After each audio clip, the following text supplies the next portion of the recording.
And good evening, everybody. Thank you very much for joining me. Tonight, we're going to be doing a live tutorial and playthrough of Florence, which went live on Kickstarter this afternoon. Isn't quite funded yet, but I'm hoping is going to fund during this stream. As always, if you can hear me and you can see me okay, please let me know in the chat. Unfortunately, the colour chosen for the chat names is dark blue today. So it's going to be a bit difficult to read. Anyway, I've got two guests with me today. In the top right, we have Mr. Russell Chapman from Chits for Giggles. Good evening, Russ.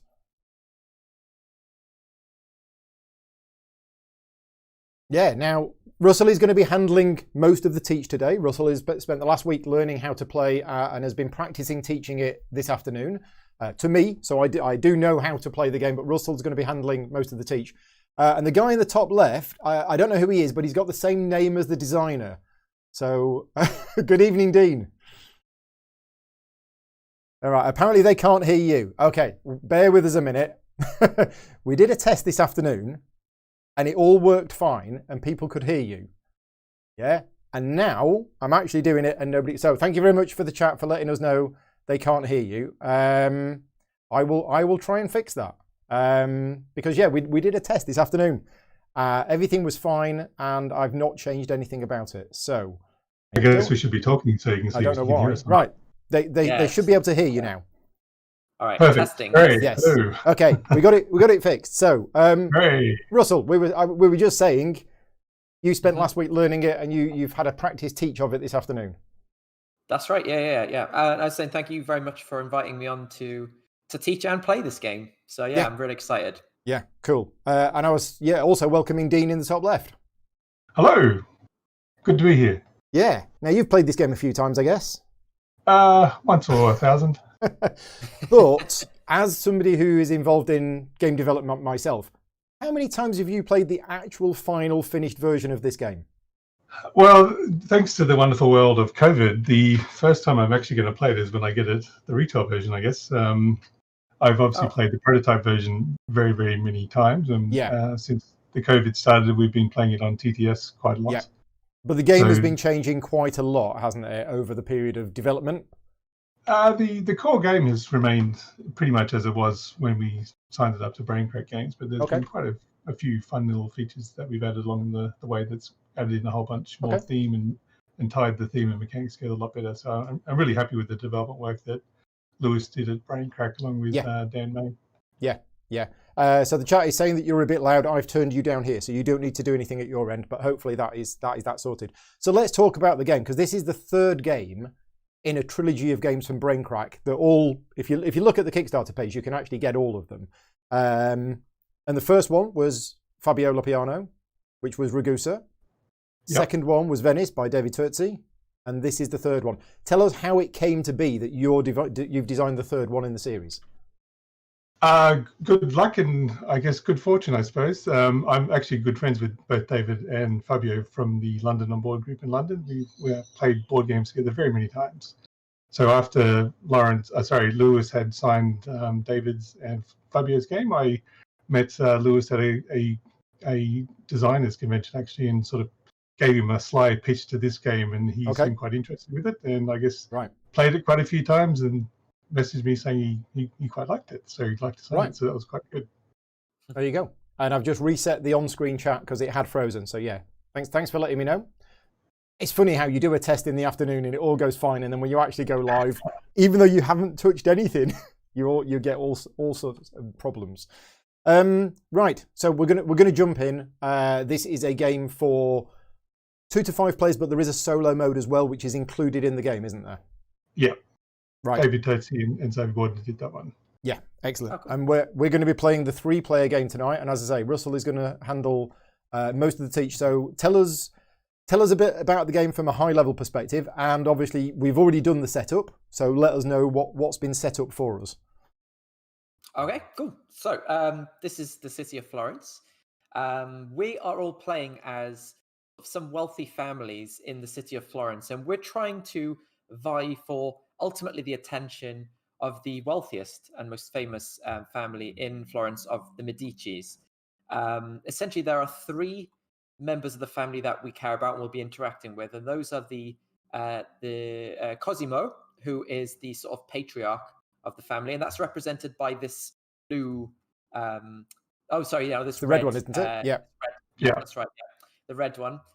We've also got the Contessina, who is the matriarch of the family, and that's represented by the pink carriage. Mm-hmm. And then we finally got the son, Giovanni, who's represented by the blue carriage. And He's my they're favourite. Be... I like him. He is slightly evil. Going to be sort of making their way around these various locations. As you can see, their numbers on the board, they represent different locations. And every time they go past these locations, they're going to be kind of having a brief stop to say hello to anybody who is there, which is part of the mechanisms of the game. But ultimately, where they end up each turn, which is dictated by these sort of like these ring tokens around the locations, they're going to do some scoring points there. So you want to have like people there to see them and ultimately get points from doing them. So the game takes place over 9 rounds.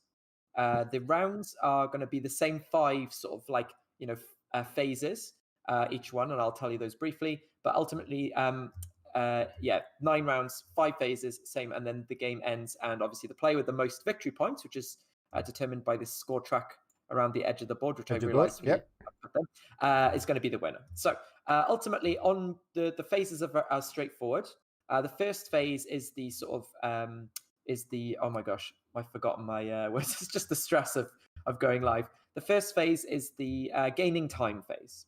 So we're going to have a certain amount of time, which is a resource in this game. And as you can see, each of our boards here, we have 12 amount of time to start with. But the only way we get new time in the future rounds is mostly through at the beginning of each phase, which one of these time tokens on this round track over here. We're going to get some time. I've lost my time counter in the moving of things around at the start. So could you copy and paste your counter for me, please? Yes, I can. Yes, I can. Perfect. Copy. Otherwise, I'm not going to get very far in the game, not having any time to do anything. It might be under your Wait, can I? Yeah, feel free. It might be under my player board. Oh, there we go. I've got it. I've got one for you. You got it? There you go. Right. Oh, hang on. So, Escape. I want to do that now. Live TV, folks. Live yes. TV. I think, is it locked? I think it might be locked. Yeah. Yeah. There you go. Locked. That's fine. Okay. That's my time counter. It's the wrong colour, but we won't worry about that. We're going to worry about that. So time is a resource, and we get 12 time each at the start of the game. That's correct, yeah. And then only time we can get from the rest of the rounds happens at the beginning. So that's going to be something we need to keep an eye on. The next phase is the player actions phase. Now, when it's that phase, we each take turns doing one action. And just to briefly show you on the player board are all the different actions you can do. You can bring some family members into the city. You can promote them from sort of low-ranked members to higher-ranked members. You can gift items to the nobles if you're in the same location as them, which will get you some various bonuses. You can brag, which involves these cards on the locations. Don't worry, we're going to get into detail about what those do exactly later on, but ultimately know that you can do that. And then finally, you can move your family members around the board, around these various locations. So those are the actions you can do. You do one of those. Each of these actions above them has a time cost. And as you say, time is the main resource in the game. So every action you do in this game costs you a certain amount of time to use. Yes. Obviously, with limited time, you've got to pick and choose which is the best option. There are other actions you can do as well. Passing is an action as well. And passing, there's a cool mechanism when it comes to passing, which we'll cross that bridge when we come to it as well. That is an option. The end of this phase occurs when all of the players have passed. If you pass, the other players will still continue taking turns. But the moment the final player passes, the round ends. Round is over. And then proceed to the next one, which is the noble movement. And this is kind of moving around the board here. Each noble only moves, one noble moves each round, and that's determined by this score track over here.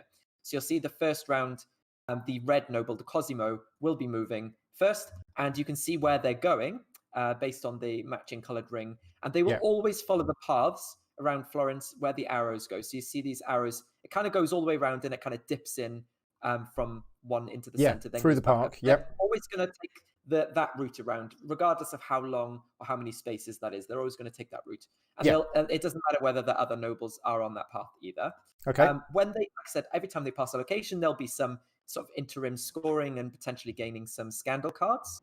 And then after they've got to the location, then they'll do the fourth phase, which is Q scoring. And that's a slightly different scoring, which depends on the noble itself. Yeah. And one of the cool things I like about this game is each noble has a bit of a different personality, and Yeah. they will score differently according to their personality, which is cool. And again, we'll cross that bridge when it comes to it later on, but Yeah. it's going to be kind of fun Just for you to notice. discover. Oh yeah. So we've got some blocker tokens here because we're playing a 3-player game. We have these blocker tokens on here. Yeah. There we go. Now I did say at the start it was 2 to 5 players. Is that right? It does go up to 5? Yep, definitely. Okay, right, cool. So you mentioned the rounds, Russell, and I just wanted to highlight this really, really nice wheel here. So we're currently in round 1, and you can see in round 1 that the red noble, the Cosmo, is going to move first, and it actually tells you basically that the summary of the phases is on here. So we get 12 time, we're then going to start taking actions, then the noble's going to move, there's the scoring as they move past, and then where they end, which is location 2, this was decided randomly, this is the scoring. You already see what's going to happen in round 2. So round 2 is revealed here, and you know what's going to happen in round 2, and you know what's going to happen in round 3, and then at the end of the round, this wheel is going to the top wheel is going to rotate one segment clockwise. Now what that means is you will see what the next segment is, but am I right in thinking that the colours, it's always red, pink, blue, red, pink, blue, red, pink, blue? That's correct. Yeah, so over the 9 rounds of the game, each of the nobles will move 3 times.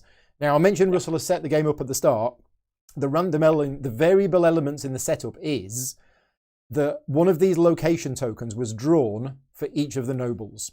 So we've got the red noble, the Cosmo, is moving to location 2, which is why this ring is on location 2. Now, what that means is for round 1, the noble is only moving 1 space. In round 2, we have the Consima, which is moving to location 7. Again, that was randomly chosen. But it turns out that she's also just moving 1. But in round 3, for Giovanni, we drew location number 1. Now, what that means is on Giovanni's turn... Oh, he's only moving 1 space as well? Yeah. Oh, I thought... happened earlier on as well. No. But if it was that it moved over here, for example, he would move 1, 2, 3, 4, 5 spaces. Yeah. So it is possible that they move more than 1. It's just the times we've played this game, it just happens to be short right. stops.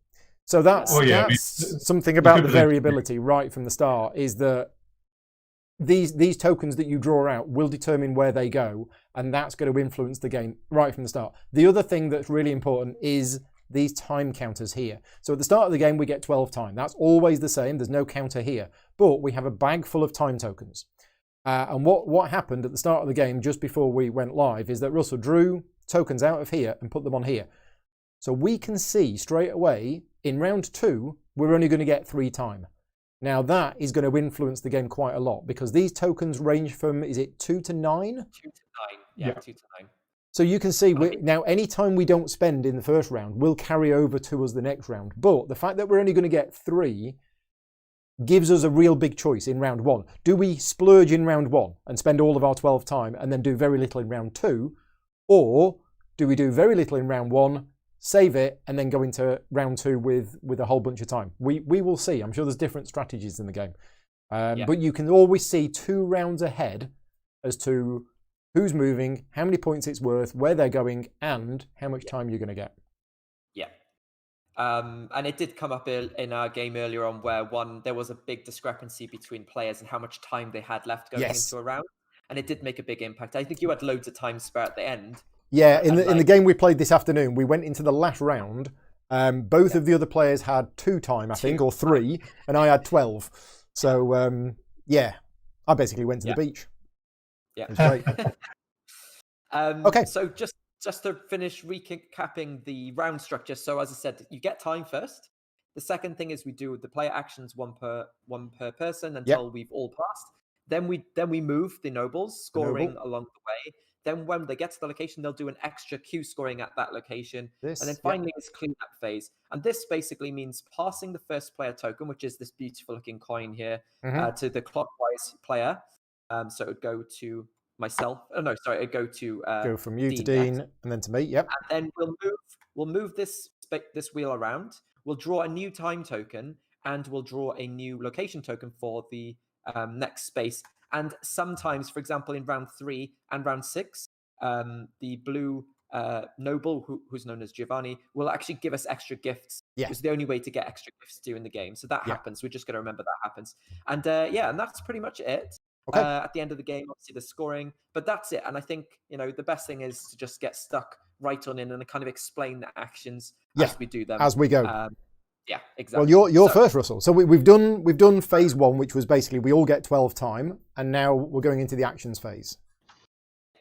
So basically, one of the things to think about is you can only do certain actions if you are on the space with a noble. But obviously, the nobles are going to do their main scoring when they get to these locations. So you have a choice already of when I place what we call a dispatch action, which is where we need to spend 4 time, which I'm going to do now because obviously it's one of the only things they can do, to bring a member of the family in. And I just want to talk briefly about the family members. You have 3. We might have missed a little bit of setup. We're meant to all start with one dude on the board. Oh, missed that. Okay. Sorry. We didn't do that this afternoon. Yeah. We didn't. No, we didn't. So Oops. where do we start then? Reverse play, starting with the last player and going reverse order. We'll put down one meeple. Right. Okay. Like so I get to go first. Yeah. Right, and I can start anywhere. Anywhere you like. Anywhere you like. Well, I'll probably go. Oh no! Oh, you see, I thought I was going to have your 2 turns to decide where I wanted to go first. Another person. It's a free thing. See, so it is. Yeah. It is a free thing. So I think I'm going to go. So bearing in mind that's going there, that's going there. See, they're all only moving 1. So that's right. And you can only place in the setup. You can only place where no other player is present. So I can't follow you in a location. Correct. Yeah. So I'm going to go here to start with. So each of the locations has a queue, and whenever you place one of your family members into the queue, you put them at the front. Mm-hmm. But the family members come in basically 3 different tiers. So there's like 3 levels. You've got the lower tier, which are called the debutantes. Debutantes, and you've got 5 of those. You've got the donners, who are the sort of mid-tier ones, and they sort of outrank the debutantes. And then you've got 1 maestro each, who is like your most top-tier ranked with your family. And this comes into importance when it comes to the queuing, because the queuing in this game, I'll talk about it when it comes to. Basically, the higher the rank the person, the further ahead they get in the queue. They get in the queue, yes. They'll always like kind of push ahead of people who are sort of below them in rank, which is kind of a cool mechanism. So I've gone there. Dean has chosen to go there. Where would you like to go? Oh, well, I'm just going to see it. So you've got that location. You've gone for where they are. I'm going to go for where they are going. So I'm going to go in here. Okay, so that's the setup done. That's the setup. Now I think with the setup. Now it's your first action. So I'm going to do exactly what I said. I'm going to. Oh, I guess I could immediately do, but you could do other stuff now, but. Yeah, so I'm going to bring someone else in anyway because I feel this is the dispatch action. Costs 4 time, and you basically put one of your debutantes on the board anywhere. And this can go anywhere. Like. Yeah, that's right.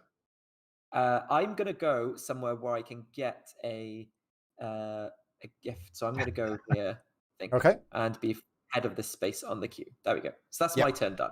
Right. Lovely. Okay. I want to become best friends with Cosimo, so I'm going to give him a lovely gift, which costs me 2 time. He then lets me put down a guard, and these guards means that I can now move through that space on the board for free. And should anyone else move through it, they give me 2 points, or I get 2 points. Oh, that's something else we didn't get to. So Russell, do you just want to explain the action that Dean has done there? It's this action here, which is giving a gift to a noble. Yeah. So we start off with 3 gifts in our supply, but as I said earlier, we get more through rounds 3 and 6. When you gift to a noble, first thing is you have to have a family member present on that space, which obviously Dean has. The second thing is the cost is 2. However, that's only for the first gift that you give each noble. If you want to gift to a noble who has already been gifted before, each gift you've previously given adds 1 to the cost. So the second time that Dean wants to gift to the Cosimo, it's going to cost him 3 gold, 3 times, sorry. The third time, 4 time. So it got messed up because I was saying the third time is 4 times. Yeah. And your reward is dependent on which noble you are gifting to. So the gifting to the Cosimo gives you a guard token placed on the board and becomes an escort. So you see, an escort will be placed on the matching sort of icon on the streets here. So you see, there's 3 different colors of icons. The ones on the streets, they belong to Cosimo. This becomes an escort. This one will reduce if I ever want to move, which is another action you can do. If I ever want to move down the streets, you can move down any of these streets, by the way, apart from this one. Can't go through the park. 1 and 5. That's only for nobles traveling, but you can travel down any of the other sort of streets you can see clearly marked out on the board. If I ever was to move through there, or sorry, if Dean was to ever use to move through this location, he would actually reduce the cost of moving by 1 time. Yeah. And as he said as well, if any other player was to go down this street, they would give Dean, you wouldn't take it from the player. No, you just get it. You just gain 2 points Yeah, for kind of, I guess, roughing them up. I don't know the third part of that, but we'll go with that. Out of your crowd. The second type of guard you can place is a spy, and you'll see that these badges are on the brag cards. Now you can place a. Shall we explain that when we'll just do that when that happens? Yeah. So, but yeah, there are. It's always a guard, but the guard is either an escort, a spy, or a bouncer, depending on which gift you give. The reason I'm sort of saying that is because that's exactly what I'm about to do. So I'm going to choose the same action. I am going to spend 2 time. I am going to give one of my gifts to this lovely lady here with the very, very pink carriage. This goes here. Right. And my bonus is I get to place one of my guards as a spy. Now I'm going to place this spy here. So you're going to benefit from that. Okay, so spies, basically, these are how you get scandal cards, which are these kind of decks at the top. Each noble has their own deck of 12 cards.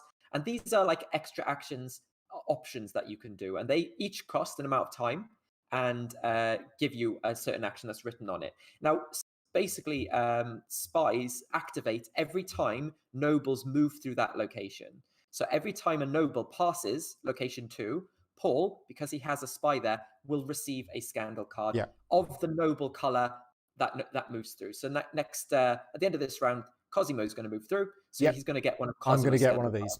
So it's whenever they move through or end their movement on a location with a spy. So basically, for the rest of the game, I'm going to get lots of cards every time a noble gets to this location.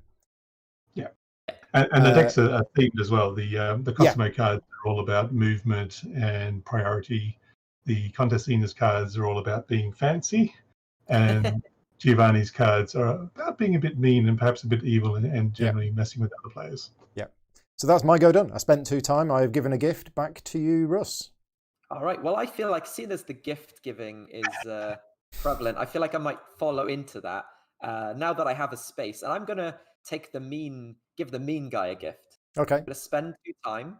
Yeah. I'm going to gift to Giovanni, who is, as you said, a bit of a meanie. So I'll take this card, add it into my hand. Yeah. Oh no! Sorry. Why did I do that? I got come back to that. Sorry. I'm going to place as a bouncer. Yeah. So I'm going to place as a bouncer. Just because I was explaining about scandal cards, I immediately went to that. Yeah. So my reward is I get to place a bouncer, and a bouncer helps you kind of push your people ahead in the queue, which we'll cross that bridge when it comes to it. But where are you going to put the bouncer? That's the question.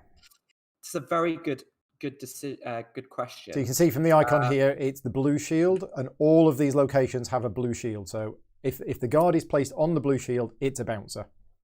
Well, seeing as nobody's here right now and it is going to hopefully come into play, it just seems a bit premature to put him in here.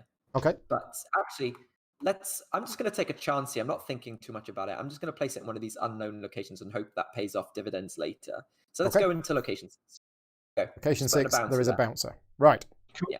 Back to Dean. I am super generous. I really love him to have a good time, so I'm going to give him another gift. Interesting, because that costs you 3 time now, because that's your second gift to the same noble. I'm going to put it there. Ah, interesting. So you've got 2 escorts on that path. So I think Dean's going to be doing a lot of moving around later in the game.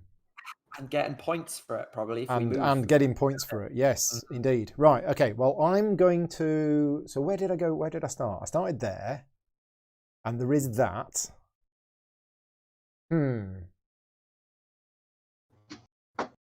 Okay. I think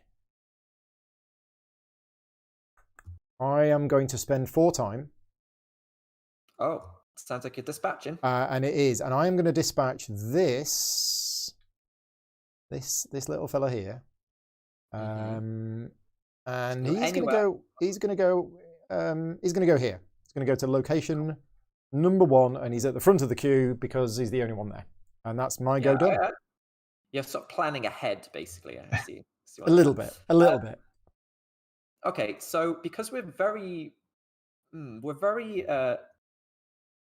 struggling for time in the next round. Next round, definitely. I'm wondering if I should I should preemptively pass just to show you what it happens. Interesting. Yeah. I just feel like, well, no. Because we only get 3 time next round. If I it's pass like 2 more. I think I'm going to take a chance on it. We're just going to pass. I'm just going to write off this round and see what happens. Okay, so I'm passing. What happens now is I'm passing. So the first thing is, because I'm the first player to pass, I'll get 2 time. Yeah. So I put myself up to 8. Then I place my ring. Every player has a ring, and I place it on a location of my choice. However, if I place it on a location where I have a player, it can give me added advantages. I'm going to place it on. I am here. Gosh, yeah, that's going to reward right now. Yeah, you're going to put it there. I'm going to place it here. Okay. As you can see, I've placed that now. Now, when it gets back round to me, I'll explain what happens if it gets back round to me, because I can't imagine a pass the other player's going to pass. Yeah, passing in this game is actually very interesting, because unlike other games where you pass and you're out, although Russell is out of the round and he can't take any more actions, something is going to happen when it gets back to him, and that's one of the core mechanisms in this game. So, Dean, are you going to pass as well, or are you carrying on playing? No, I have a cunning plan, unfortunately. Okay. Curse to you, Russell. I am going to recruit to this lovely location. Okay. Now, what we now have 2 family members in the same location, but because I was there first, I'm at the head of the queue. Yeah. So basically, it's quite cool because this mechanism does feel like, a little bit thematic. Oh yeah. In that you have different ranked members of the family. If you get there and you're the same position as the other people in the queue, you'll just queue behind those people. However, I'm just going to use an example. If I, for example, had a higher ranked member of the family and I come in, I just get to push ahead of everybody below me in rank. So I push those players down, and then they would be ousted. But that's basically how it works. Superiority is priorities first, but then superiority does come into play. If I'm a higher level, I just get to push ahead of people in the queue. And that can be really important when it comes to scoring in the queue, because that can get you more points. Yeah, we're all terribly polite. Right. So what I'm going to do is I'm going to do an action that nobody else has done yet, and this is to brag. So bragging costs 1 time. And then what I do is I've got 6 brag counters. Once your brag counters have been placed, that's it. You can never get them back. Well, I say never get them back. There is 1 card that gets you them back. But basically, you've got 6 to use in the game. Now, you brag and you place your counter on any one of these cards. Where you have where you have somebody. Hang on. I forgot that bit. Right, I'm not going to brag.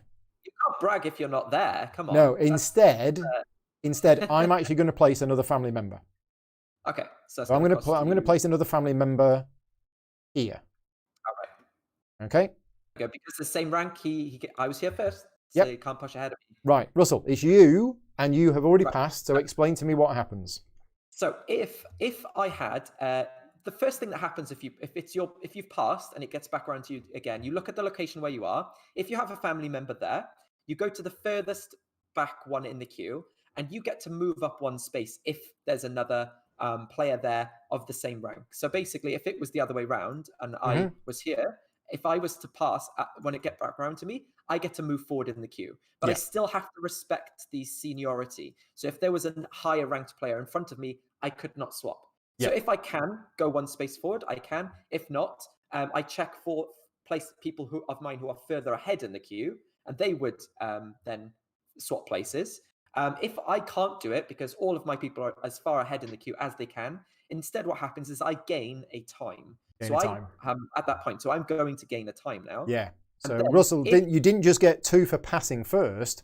You're going to get 1 time every time it gets back round to you. Yeah, that's right. Yeah. So if I don't have any more time, by the way, because I'm at the max, then I would get victory points instead. Yeah. So yeah. Okay. Right. Back to Dean. I'm glad you mentioned that because it's probably going to happen. All right. I think the Queen is looking a bit lonely, and I think perhaps she needs to get a gift. So you're giving a gift to the Queen because you are now here. Can't see it. Yep. So he's going with early gift strategy. Put a gift over here. Yeah. He's got all the whole gift strategy. We know we're playing with an expert. He knows this game very well. So I feel like we're already behind. So you get to place a spy somewhere on the board. Yep. I put it over here. And that only costs 2 time because he has not given a gift to her. Yeah. Despite the fact that Paul has, Dean hasn't. So it's only 2 time. Yeah. So there is now a spy here. Okay. So now I'm going to brag. I spend 1 time, and now I'm going to put this here. So here's how the bragging works. Yeah. First of all, as Russell says, you have to be in the location where you want to brag because it's this family member here, this debutante, who is doing the bragging. And basically, each of these cards, which were randomly distributed at the start of the game, has a particular condition on it, which is how many points you're going to get based on the situation at this moment in time. So this is 2 victory points right now for every location on the board where I have at least 1 family member. Okay, I have 3 family members on the board, so I get 6 points. There we go, and I get those points immediately. Now what happens is I get to place this bragging marker on either here, here, or here, based on how many points I got. Now I only got 6 points, so that goes here.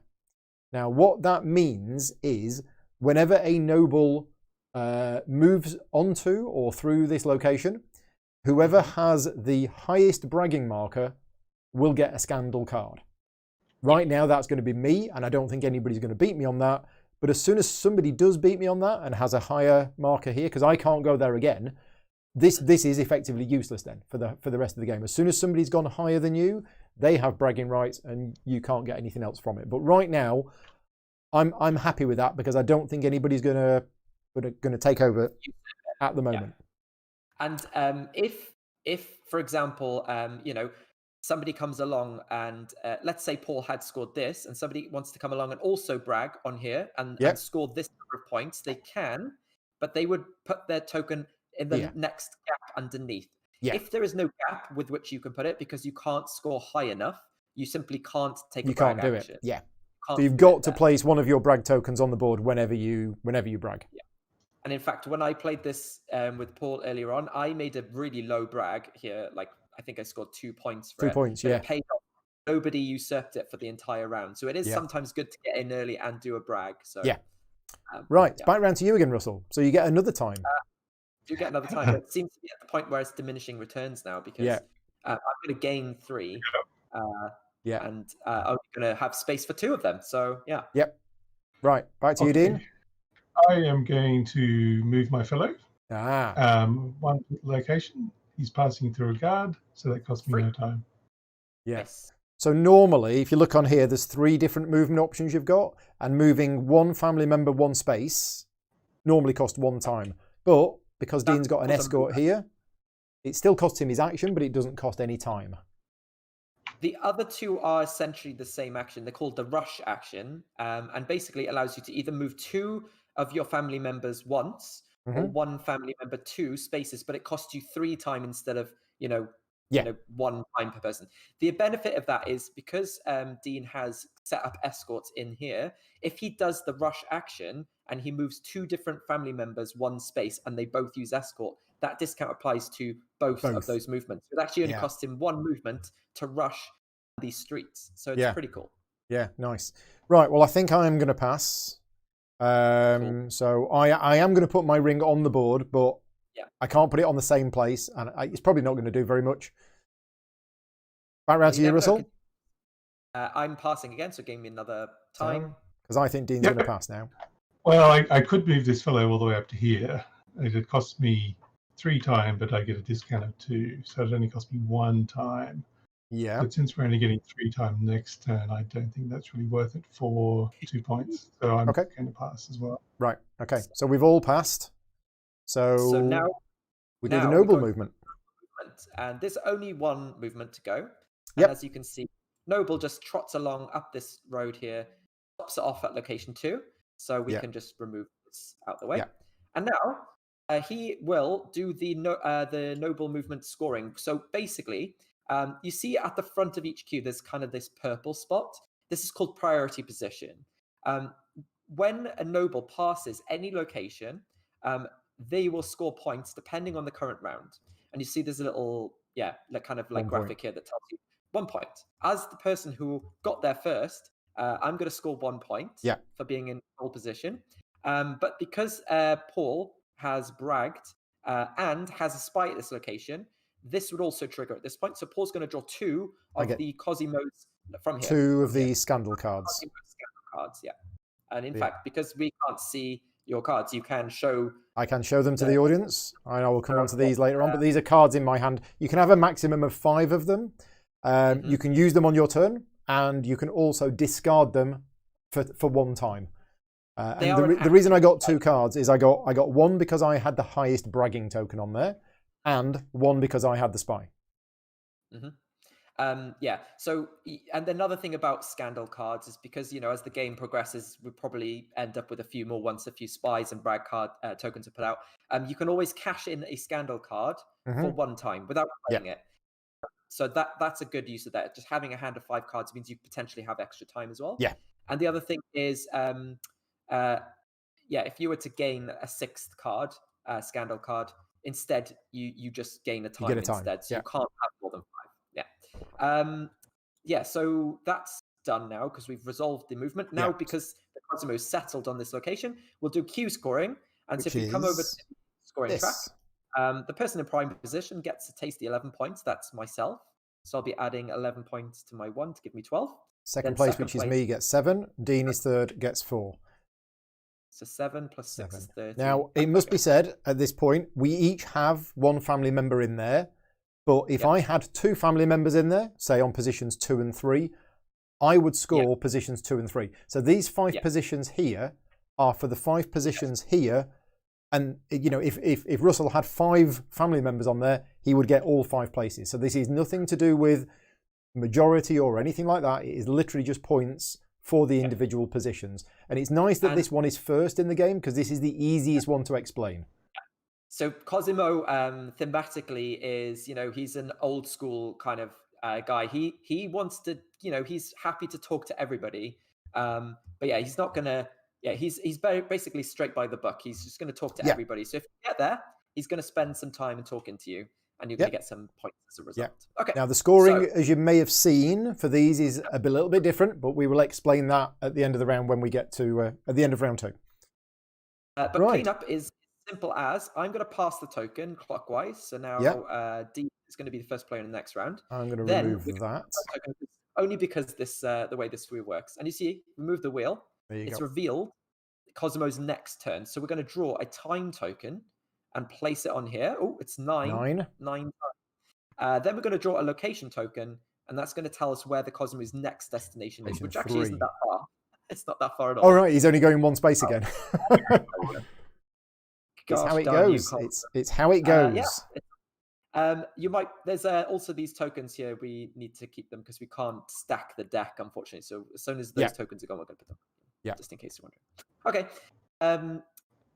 The other thing is that's it. I think. We've rotated. We've set that up, and now we gain time because it's the beginning of the second round. So round 2. Gain, 3 time. We all get 3 time. So time recap. I'm on 4, Dean's on 4, Russ is on 12. So he might be doing a lot more this round than we did. Well, I gained 3, but I only had space for 1. So any extra you gain past the 12 cap is lost, unfortunately. But still fine. And in the physical version, this has a lovely wheel mechanism that actually spins to show the number. Yeah. Cool. Cool. Okay. Show us how it's done. So contest scene is moving to there. I think it's time to... let me take our rings back. Oh yeah. Oh yes, that's right. Yeah. I think it's time for maximum shenanigans. I'm just going to pass. Maximum shenanigans. Maximum Oh, wow. shenanigans, and you've passed on Oh. location 1. And you're gaining 6 next turn, so I might just run that out. Oh, but you'll gain victory points actually that way if you're. I mean, it's going to take a lot, but we'll see. Am I happy with you passing on? Oh, hang on a minute. You can't do anything about it though, can you? No, but I'm trying to work out whether I'm happy or not. I mean, that's important to me. Once I've worked out my state of happiness, that I will then decide what I'm going to do. Well, for maximum efficiency, you would want to do at least something, so you're gaining 6. Well, you say that. I've got a few turns in me as well. But well, if we both pass, he's going to sit there looking silly as we accumulate extra time. I'm just thinking about this. Oh, yeah, I wasn't expecting you to do that soon. Well, the other thing you should do is look at the noble in there because no one has any fancy people. So if you get one there, you'll be getting one scoring it's worth 13 points. Yeah, the problem is it cost me 4 time to put it on there. You got 2 cards. I have 2 cards. You're absolutely. I mean, I could just move. I could absolutely just move. Okay, now if you're talking about scoring at location 7, right? Yes. So, yeah. Remember, she's not going to talk to any debutants. Oh yeah, hang on. I'm looking at the wrong one. I'm looking at that one. Sorry. Yeah. I'll just explain it because I've mentioned it. But basically, the Contessina, she does not deal with people she believes are beneath her. Yeah. So she's only going to talk to Donnas and Maestros. She's not going to even bother giving the time of day. So when it comes to scoring, if there's a position on here and it's filled by a debutante, she just ignores that position. She just goes straight onto the next one. So it's possible that 13 points and 2 points can be scored. Well, that's not likely, but yeah, it's possible that some of these locations will just not be scored because it's filled by a debutante. So yeah. So yeah, I for some reason in my brain I was thinking we were scoring this one next, and therefore okay. So we're not here. He does go there. Oh, sorry. Yeah, sorry. I took you wrong of thinking. Oh, you've forgotten to move it. But that's this round's passing. So. Can I ask a question actually? Because I didn't know if this would come up. If you have passed, as you have, and you're in a location where you have a person, and I push ahead of you in the queue, do you still advance? So I can kind of force you to start getting time, right? Yep. Okay, cool. If it becomes a push and shove, like if you jump in front of me and I've got a ring there, then I'll jump back in front of you but only when my turn comes around. Yeah. So I could kind of just force you to. Well, I mean, it would be very difficult for me to do that without spending time myself, but. Just that's why I put it on that application. I didn't have any people. And how much time are we getting next round? Loads. 6. Loads. So well, you're already going to be like inefficient with your. Okay, I'm doing it. I'm passing. Oh, this is wild. I've never played a game. Oh, actually, Keyflower might have been the closest, but I've never played a game where the first 2 actions by the first 2 players have been to pass. Yeah, but it's interesting. It's because this came out. If that was a 4, 5, or 6, we wouldn't have passed. We'd have done something different. So there you go. I'd come out. Sorry. Well, especially because you have all this time, because we know that you're going to do a bunch of stuff. So the best way for us to benefit from that is to sit and watch and let our clocks tick up. Yeah, I mean, true, but then it's kind of diminishing returns at some point because it is for Dean because he's going to get 6 time next turn for free. So, but whereas I was in the position that as long as you take 2 more turns now, I'm sitting pretty. This is good. Yeah, but then maybe I'll take 3. Maybe you'll do 3. Maybe I will. Anyway, off you go, Russ. I might have a quick nap. Yeah, don't worry, guys. I'll play out this round for it. Yeah, it's fine. Yeah. No, I need to look at the board state. So I have a position on 2 where I currently have there's a noble, so I could gift and gain in escort, which is tempting. I also have nowhere on this space here. Interesting. Oh, because there's no point you go in there because you won't have a. I see. Okay. So there's no point scoring there. Yeah, I mean, I could have moved to Dudo there just to get the 1 point for them passing through, but it didn't seem worth it. Curious. Okay, well, what I could do Pass. is I pass. Yeah, no, I'm kidding. Can you imagine? That's too brilliant. Brilliant madness, you know. Well, I could bring a new person onto the board, which I think I will do. So I'm gonna dispatch. I think I'm gonna dispatch to location 5. Yeah, I'm just playing around. So yeah, it's gonna cost me 4. Okay, so I'm done. Yep. So now back around to Dean, gain to time, back around to Paul. Now, Paul, where did you Yes. place your ring? Somewhere irrelevant. Oh no, I didn't. Ah, no, okay. So you're actually gonna push ahead Yeah. of me in that queue. See? Yeah. So Paul's not gonna get time because he has passed and he uses that time, There you go. idle time, to just push ahead of me in the queue. Maybe he threw like something shiny and I bent down to look at it and suddenly I'm behind. All right, cool. So now it's back around to me again, and Yep. now I'm going to. I'm probably going to brag at this point. I'm going to brag at. I could brag at 2 locations now. You can brag here or Yeah, here. I might brag. So yeah, I'm going to brag. So I'm going to brag for 1. I'm going to brag here for. Or here. Yeah, I'm going to brag here, but I think because it usurps you, it kind of does a thingy. Yeah, so I'm gonna brag here. So I'm gonna spend 1 time, and if I look at the board, how many of these locations I've got? 2, 4, 6, 8. No, wait, no, this isn't. Oh, I got thrown by that. Sorry. Yeah, that's bad. that's a bouncer. He's not one of the family members. Yeah, you're right. You're right. I did actually think, I just glanced at it and I just thought it was a family member, but it's my bouncer. You know, hopefully he'll pay off in the future. But yeah, I actually don't think I will anymore. Well, if you hire another or recruit another person and then do it, you'd be golden. Sure, I could. It's going to cost me an awful lot of time though. Yeah. Oh, that's okay. We're fine. Well, I might hold off for a minute then. Instead I will just see if I can brag anywhere else. I could brag over here. You could brag here. I could brag. That'll give you 3 points. Brag. And that one will give you 0.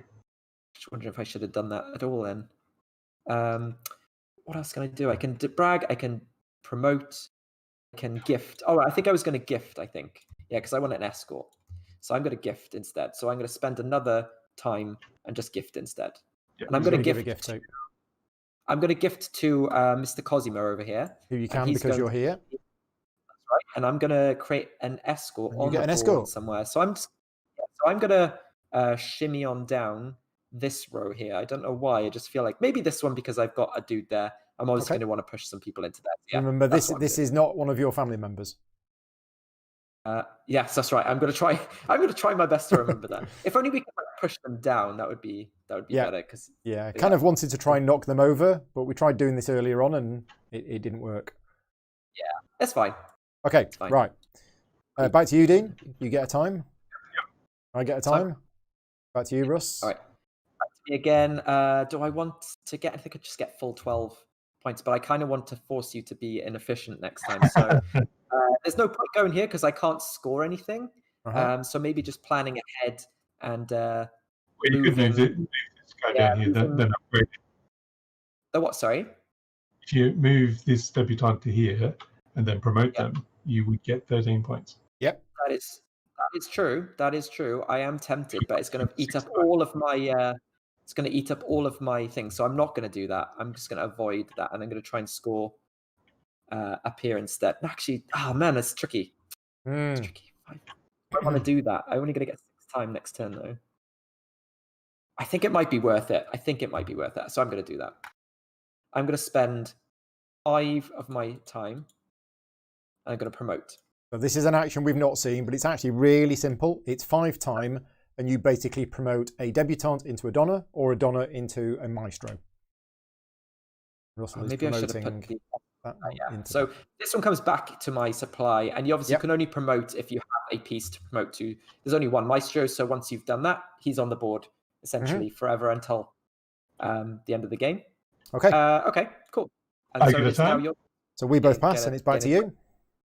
Yeah, and then I think I'm going to move just to get just to get some points on the board. I feel like it's not a bad idea, So and I one get time. points for the free position as well, which is cool. Okay, I get a for that time. move, and yeah, that's my turn done. So you get a time. Paul's We both gonna get a time. And then it's back to you. So this is going to be different. Yeah. And I'm going to obviously pass now because I can't do anything else. So there you go. Technically, I could move some people over, but I'm not going to do that. Okay, so we now do the movement, and this round it is the consumer that's moving, and again, she's only moving one.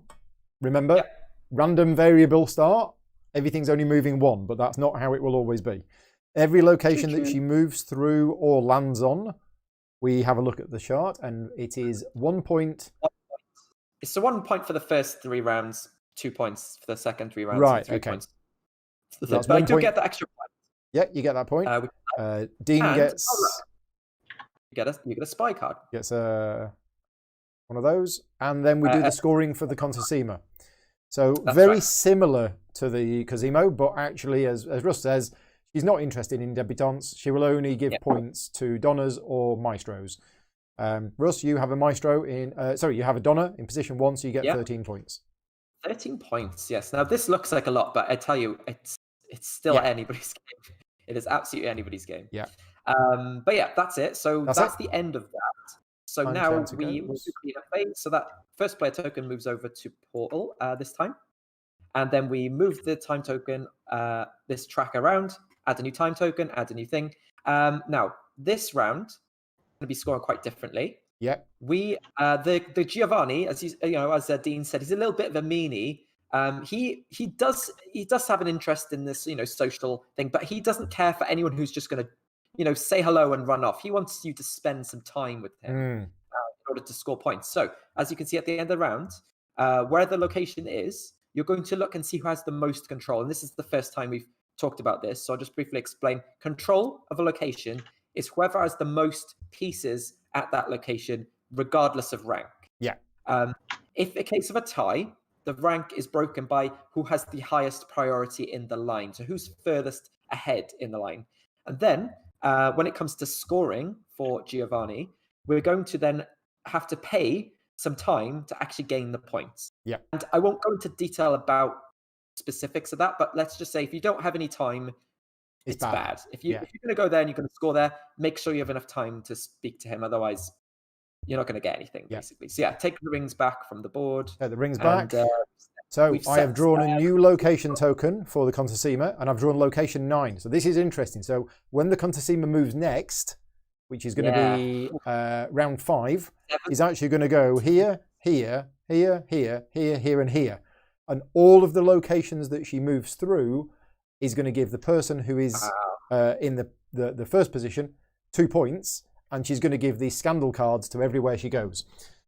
So off we go then. We get gifts now as well, don't we? We get gifts at the end of this round. End of the round. I believe. Sorry. Yes, at the end of this round, round 3, we're going to get 2 gifts back into our supply. So, you can start gifting again. But that's the only way to get gifts back that I've seen in this game. There may be cards, I don't know. But I haven't seen any anyway. Cool. Time. I've got 12. Dean's got 12. Russ, you get 6. 6 time, yeah. That's and it is not me great. to go first. My cunning plan backfired. Oh, because Paul has a lot of time now. Yeah. Okay, so we know that's going to go there, and we know that's going to score. And at the moment, I'm leading in there, but I'm a little bit concerned I might get caught out. So I think what I might do is... Oh, now, wait a minute. Wait a cotton picking minute. I think... Oh, is it going to work? It might just work. Okay, I'm going to spend 4 time. 2, 3, 4. Dispatch a new member of the family. To dispatch a new member of the family here. Interesting. Okay. Okay. Okay, it's my go done. Oh, I think I know what you're trying to do. I think I do anyway. Could be wrong. I'm playing Connect 4 with my pieces. I've read a different rule book. Oh, it's my turn. Sorry. Okay. You shall go, yeah. Yep. So I've only got a limited amount of time, but I'm going to get 9 time lessons. We're going to get 9 next round. You Yeah, can I'm spend it. tempted You to can lose it. Yeah, but it's like, can I do what I want though? That's the trick. That's the real trick. All right. Well, actually, let me just think about something. If I go, okay, this could work. I want to start getting some. I'm gonna score that, but then I want to go here. So I think I'm tempted to move my dude Okay. from. Yeah, I think I'm tempted to move my dude into here. I could just bring a new person in. Let me If you're bring. paying attention, you know where that's going to fire. Yeah, so I'm gonna move my. I'm gonna dispatch a dude. I'm gonna dispatch a dude into here. Okay. Basically, there we go. Right. That's what I want to do. There we go. Done. So, Dean. Dean's also dispatching. Shooting a debutant up to here. Yep. Okay, right. Oh, I've done it wrong. Made the same mistake that I made last time. You still won though. You still won in the last game, so I'm not feeling too sorry no, I for mean you. the last time. Yeah. Oh, rats. Right. Let's have a think about this. I was going to do that, and then I was going to do that. I can still do that, and I can still do that, and I can still do that. Yeah, we're fine. I'm going to dispatch again. Double dispatch. Dispatch. I'm going in here. Okay, done. You'll go, Russ. I am going to brag. I think. Gonna brag. I'm gonna brag. Where have I gone? One. I That think one's I'm looking gonna pretty good. brag here. I think Yeah. I'm gonna brag. I know. I mean, I could. I'm just checking. Oh yeah, you're doing quite well on that one though. You've got 12. Oh, that would stop you from doing it. And you have a person there. I think I have to do this just to force your hand a little bit. So I'm gonna brag here. It's gonna score me 3, 6, 9 points, I believe. Yep, 9 points. Yeah, because one for here, one for here, one for here. So you're in 3 prime positions, which is 9 points, which puts you on the middle step, and you get 9 points. That's right. I just added 9 points. Yeah. There we go. That's my turn done. I'm going to recruit another debutant.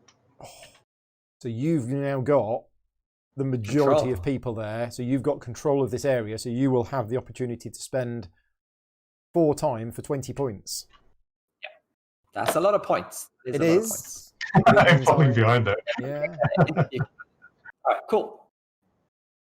Right, so yeah, so that does change my plans on there very much.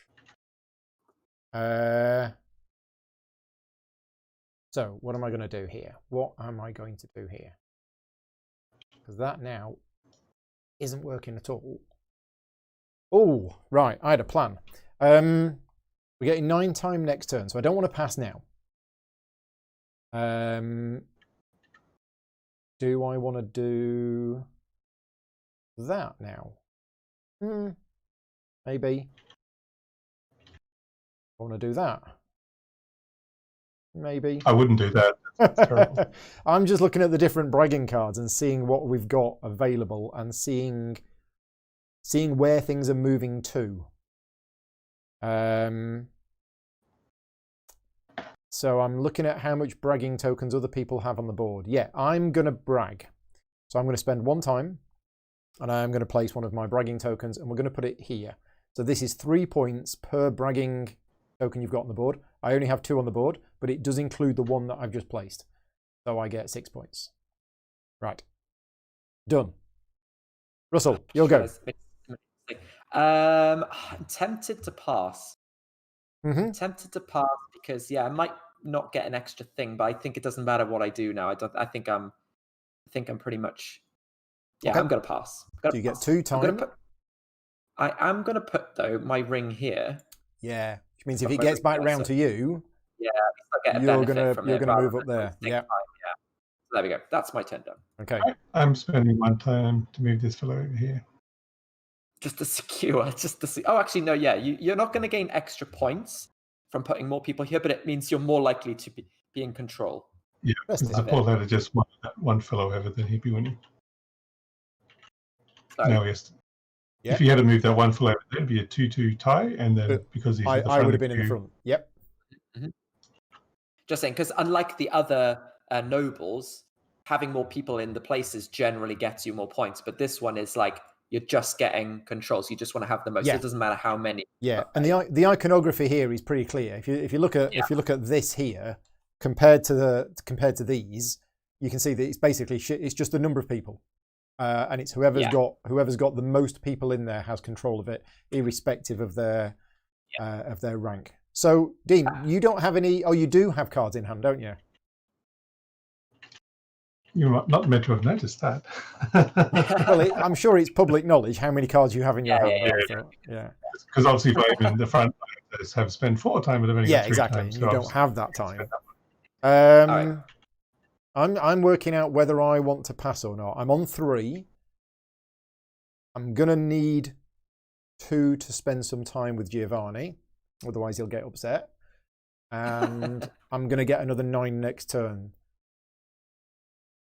Now it's not going to matter because Rush, you're going to move ahead of me in location 2. That's correct. Yeah. I'm not going to need points for that right now. It just means that I might. No, but okay. If you move, right, though, I guess. So I'm going to pass, and I'm going to put my ring on here. Oh, okay, cool. Yeah. All right, fine. So Russ, it's your go, and you've already passed, which means this one moves up to here. That's correct. Yeah. Now, what I'm hoping is that Dean passes. Which he does. I am passing. Yeah. So the round is over. Good. That worked out great for me. Yeah. Right, we cool. now move Giovanni. So he moves to here. The location that he moves through, I was in the front, so I get 1 point. I also get a scandal card because I have bragging rights here. So this is one of these. And as Dean says, these scandal cards are themed to the character. So the red ones are about movement. The pink ones, what were the pink ones about? Being fancy. Right, promotions. Okay, so and the blue ones can be a bit nasty. And now we do scoring. So Dean, you have control of this area. You may, if you want to, spend 4 time to get 20 points. I think I will. So I'll discard that card for 4 time and then spend the other. Yeah. Cool. Okay. I am just going to spend 20 points. Nice. You can spend 2 times. Is that right? Yeah. 2 times. 2 times for 12 points. Look at that. Considering how I think you guys have set yourself up greater for the end game, I was hoping to be a little bit further ahead of you in points by having still early days. It is still early days. Okay, so then we now get our extra gifts. We do indeed. So we take 2 gifts from the supply over here. Sorry, I'm just going to leave you. There we go. Move my gifts over here. Not that I've been gift giving a lot. I'm certainly not Santa Claus this round. And then we move on. We move the first player 4. token. So I'll be first player round 4, and then draw a time token on location, which is number 6. 6. So Giovanni's moving to here. Well, oh, look at that. That's why I kind of played my hand a little bit. It was like, I'm gonna put my bouncer there. Hopefully that'll come into play. Okay. Okay. So 9 time we all get. Did everyone add their time? I haven't yet. There we go. Okay. Okay. All right. So I do have the most time. Kind of interesting. And this round, this location is scoring. So it's about getting folks over here.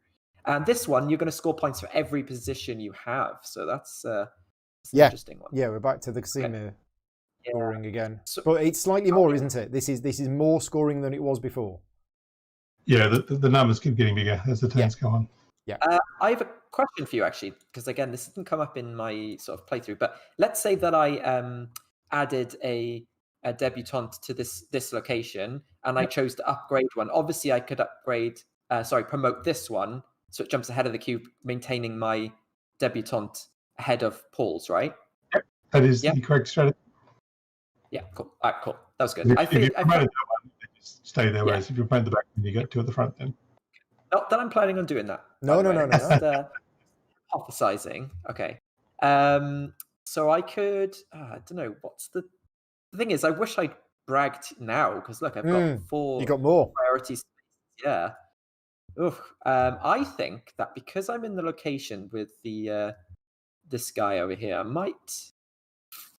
I'm tempted to gain a position here because there's going to be a lot of points. Do you know what? Screw it. I'm gonna dispatch. Okay. Dispatch into time. the space. Here we go. So we're dispatching, and 4 time it costs me. Yeah. 2, 3, 4. Right. Boom. To Dean. Done. Right, I'm just going to move over to there for one Doing a time. lot of moving around. Where are you moving? He's moved into here. Oh, but maybe he wants to just take his time and move into here. I don't know. He's got a cunning plan. Bragging actually, because that 1, 2. No, not. You know, could brag, but Definitely that's got a tricky. cunning plan. Yeah. All right, so it's your turn now, Paul, I guess. It is, and I am thinking. Pass. No. Not quite at this stage. I'm not at the passing stage yet.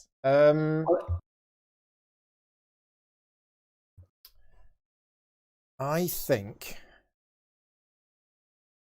I mean, I don't have any more debutantes left, but I do have some special cards. Oh, okay, fine. Yeah, I had some good cards that promote and stuff and dispatch for cheaper last time, which was pretty good. So let's have a look. He's gonna be moving to here, and that's gonna give you one of those. Right. Okay. So I think I probably want to. Oh. Yeah, it's tricky. I love this. It's already very thinky moments in this game where you're like, I really want to do that. Massively thinky. Yeah. So I think really like. I think I'm going to promote 1, 2, 3, 4, 5, 5 time, and yeah, I'm going to promote. So we're going to see it happening here. I'm going to promote this one into a Donna. So what that means is that one gets removed, and the Donna takes the place there because she outranks these 2 debutantes. And that debutant comes back to my board where it can be placed again later. Okay. Yeah, that's correct. That's my go done, but that is a lot of my time spent.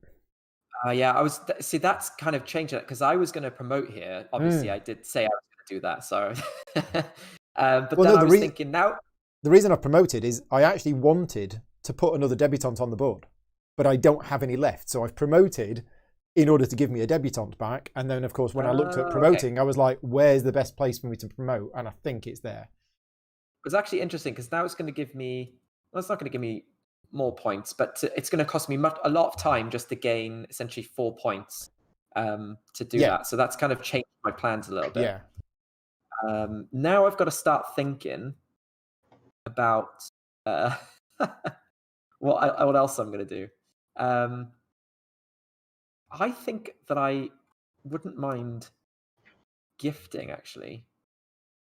We're only going to get 7 time in the next round. I'm going to gift, I think, because I do want to bring some more people. I'm going to remove the 9 time counter now because it's done. Yeah. I'm going to gift, but I'm going to gift to... I'd love a spy. I mean, that spy is going to come into play a couple of times now. So I'm going to spy to the... I'm going to gift to... Your Donna here is going to give a gift to the Contessima. Yep. Yeah. She's going to place a spy in this location here because that's going to give me 3 cards. You see, because this one's going to pass it, the blue one's going to pass it, and the pink one's going to pass it. Sorry? That's what I was going to do. Yeah. Oh, yes. Oh, I took an idea from the designer, so I've done the right thing. I was going to do it as well, but I didn't have anybody down here. I'm 2 turns behind, so I've just moved over there for 1 time. Okay. You've just moved over. Okay, fine. Cool. I've got these cards, but I don't think I want to... I don't want to use them just yet. I had so many cards, and I just didn't use many of them because I was more about the time rather than the cards. But I think we had an interesting situation last game where the time seemed to be less the later in the game. Yes. Whereas Yeah. we like the last 3 rounds was like 4, 3, and 2 time. I think and we yeah. were like, Right. what do we do? Every game does feel really different based upon when those time tokens come out. I'm going to place... it's going to go here. I like it. Yeah, I'm placing a debutante here in location 9. In location 9. Okay. Yeah, I have one time left. I'm going to gift again, I think. I'm going to gift again. So I'm going to go 1, 2, 3. Oh, to the same I'm person. Going to gift. Yeah, I'm going to gift to... Well, it's like, which one? I can gift... Oh, I can only gift to these two. But I'm going to gift to Mr. Cosimo. Cosimo's going to give me another escort. Well, you say escort. You say escort. It has changed, right? We are live, and in the middle of being live, I think Braincrack Games are not calling them escorts anymore. So they said, "Oh, we're gonna call it a guide." Yeah, we're gonna call it a guide. So there you go. I always thought escort was a little bit dodgy. Yeah. Okay. Fine. I understand that. Okay. Sure. So I'm gonna pay for this guide to bring me. I think it's annoying because escort is a completely legitimate term. Like you're escorting someone. I totally understand why they would have changed that as well. So there we go. I should ask, by the way, have we funded yet? Because I know that the game is on Kickstarter live right now, and I'm just curious. I think we are about £1,000 away from funding. Come on. So hopefully we can make it by the end of the stream. I hope. Because if we do, I get to go downstairs and have a Jaffa cake. Oh. Yeah. We need to get Paul that Jaffa cake. Come on. We do. Tim Tams at the ready. I'll let you into a secret. I'm going to have one anyway. I could have another one. I could have 2. I could actually have 2. Yes. All right. Dean, did you? Sorry. That was the other thing I was thinking about doing. So my mind control is obviously too strong tonight. Yeah. But instead, I'll give a gift to the Contessina, and I'll put the card in the second most good spot. Not quite as good as this one. Pretty good. Well, only for this round. Only for the next 3 rounds. Well, he's going to go there, and then after that he's going to move again. But everyone else is going to go through there. But I wanted to see. Yeah, I wanted to see what scandal cards, because I'm going to get one from each of the things, and we'll hopefully play that. So yeah, Paul, I think it's your turn. You say that. I'm going to spend 1, and I'm going to brag, here for 15. 3, 6, 9, 12, 15. Yeah, fair enough. So that's good. 32 to 47. Yeah. Okay. Done. Okay. All right. So just looking at the state of the board.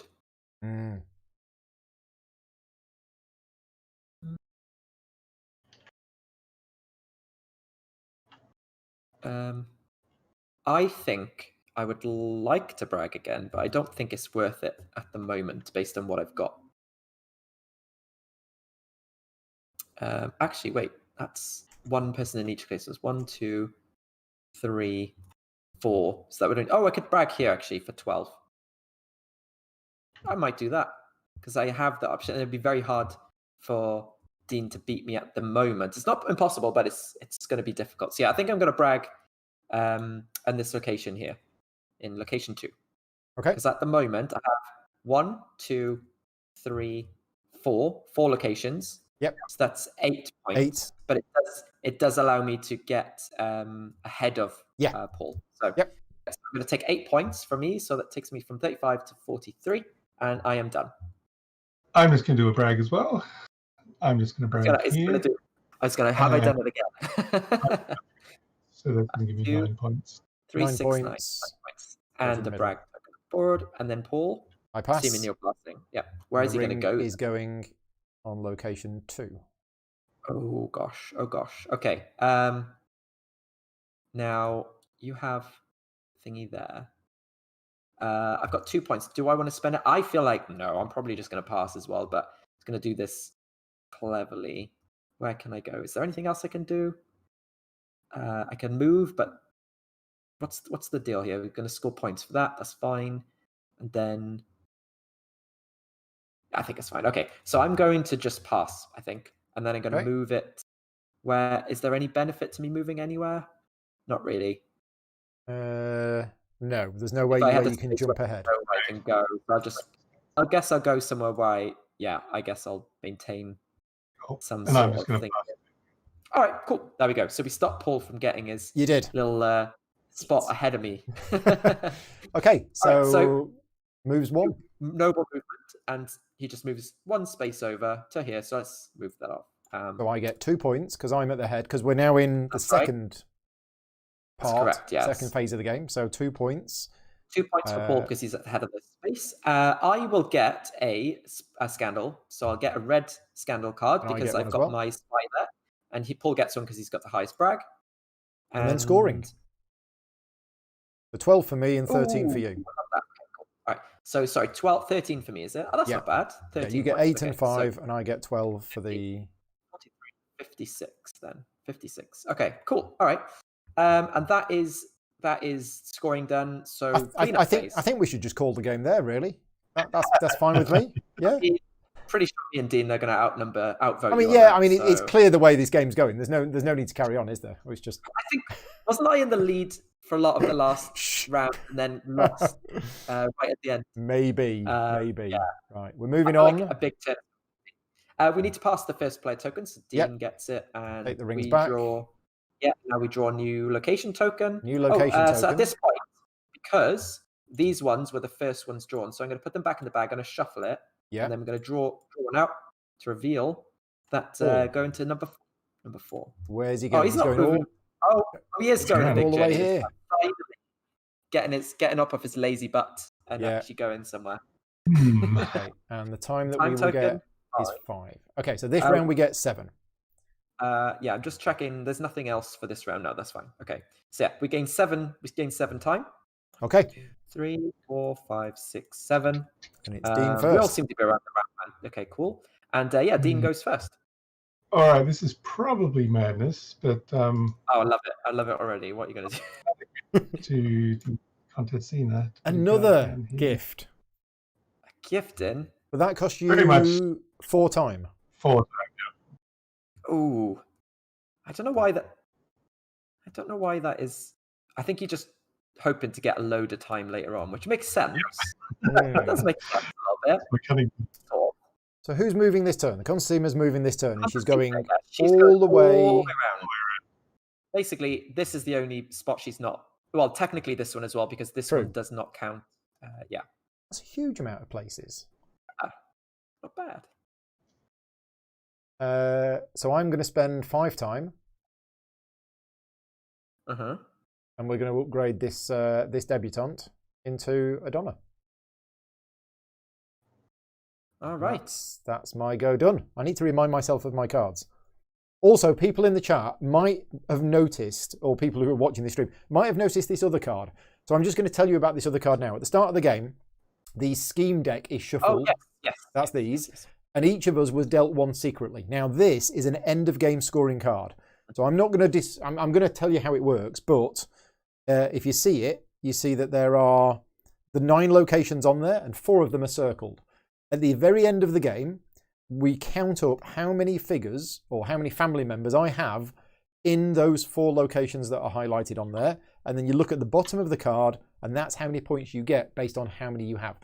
So as well as everything else that's going on, each player has a different end of game scoring card, which is basically where you want to end up at the end of the game. So that's what that card is if you've been worrying. And yeah, we are done. Yeah. Okay. I am going to. What have I got on the board here? Do you know what? I'm going to play my scandal card at this point.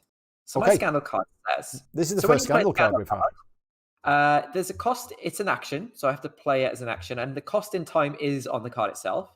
And this one says, recruit a debutante at a location where you have a Donna or a Maestro. Now, the only place that I have a Donna is over here. So I'm gonna recruit for 2 time, which is definitely yeah, that's right.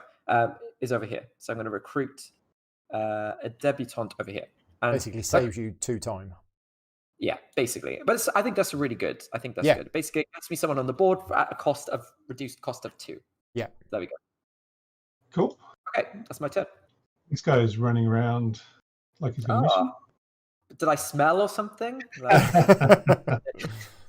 Well, that's what the gossip's saying, but you'll have to talk to the contest owner. Oh, the rumor mill. Oh. Right. So we've got that. We've got that. Not quite enough. Not quite enough, but I think it's probably. How much time are we getting next turn? Looks like we're only getting Two? 2 time. Yes. Wow. Yes. Okay. So I am passing. Interesting. You're passing. He's out of here. Yep, I'm passing and I'm putting the ring on location 2. Okay. All right, so my turn, and yeah, that 2 time is horrible. It's like it's pretty brutal. Yeah. I feel like I feel like I want to promote, but that's a lot of time. No, I don't think I'll promote. I mean, this is the time to do it, really, isn't it? But second place is still 10 points. I mean, if you can get her over to here, that's 10 points for you. Mm-hmm. Yeah. Yes, it is. I'm just thinking Paul is trying to get to the front of the line on these positions. I know what he's trying to do. Yeah, look at all these places he's at the front of the line. I don't like that. I don't like that at all. And he's at 1, right? Yeah, he's in 1, 2. So he's going to 2, 4. Don't worry about that. Don't, yeah. 8. He's doing that thing where he tries to win. Yeah. Oh yeah, he's sneaky that way.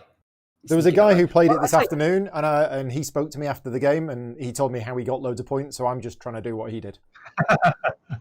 Copying the strategy. Yeah. I'm going to move for free. Then I'm going to move this guy down here. Yeah. Yep. So your other guy moves forward. Yeah. Yeah, and it didn't cost me any time because I've got my little escort over You here. got your guide. Yeah, my guide. Sorry, yeah, forgot we've changed the name. Yeah. Okay, so there we go. Dean, your turn. I'm doing this brag that I have 5 gifts out on the board, so that gives me 15 points. 15 points. Yeah. So it's back round to me. I don't have a choice here. I can't choose to take a time because I have the option of pushing ahead in the queue. So that's what I do. There you go. Okay, back to you, Russ. And you've got your lady over there. Just trying to think if there's any way I can push ahead of you in the queue, but the only way I can do that really is by passing. And you seem to have it locked down a little bit, which is frustrating. Got lady there. Oh, you're going to get ahead of there. Oh, you've done it already. Okay, Done fine. it. Yeah. You're just everywhere. You're just everywhere, damn it.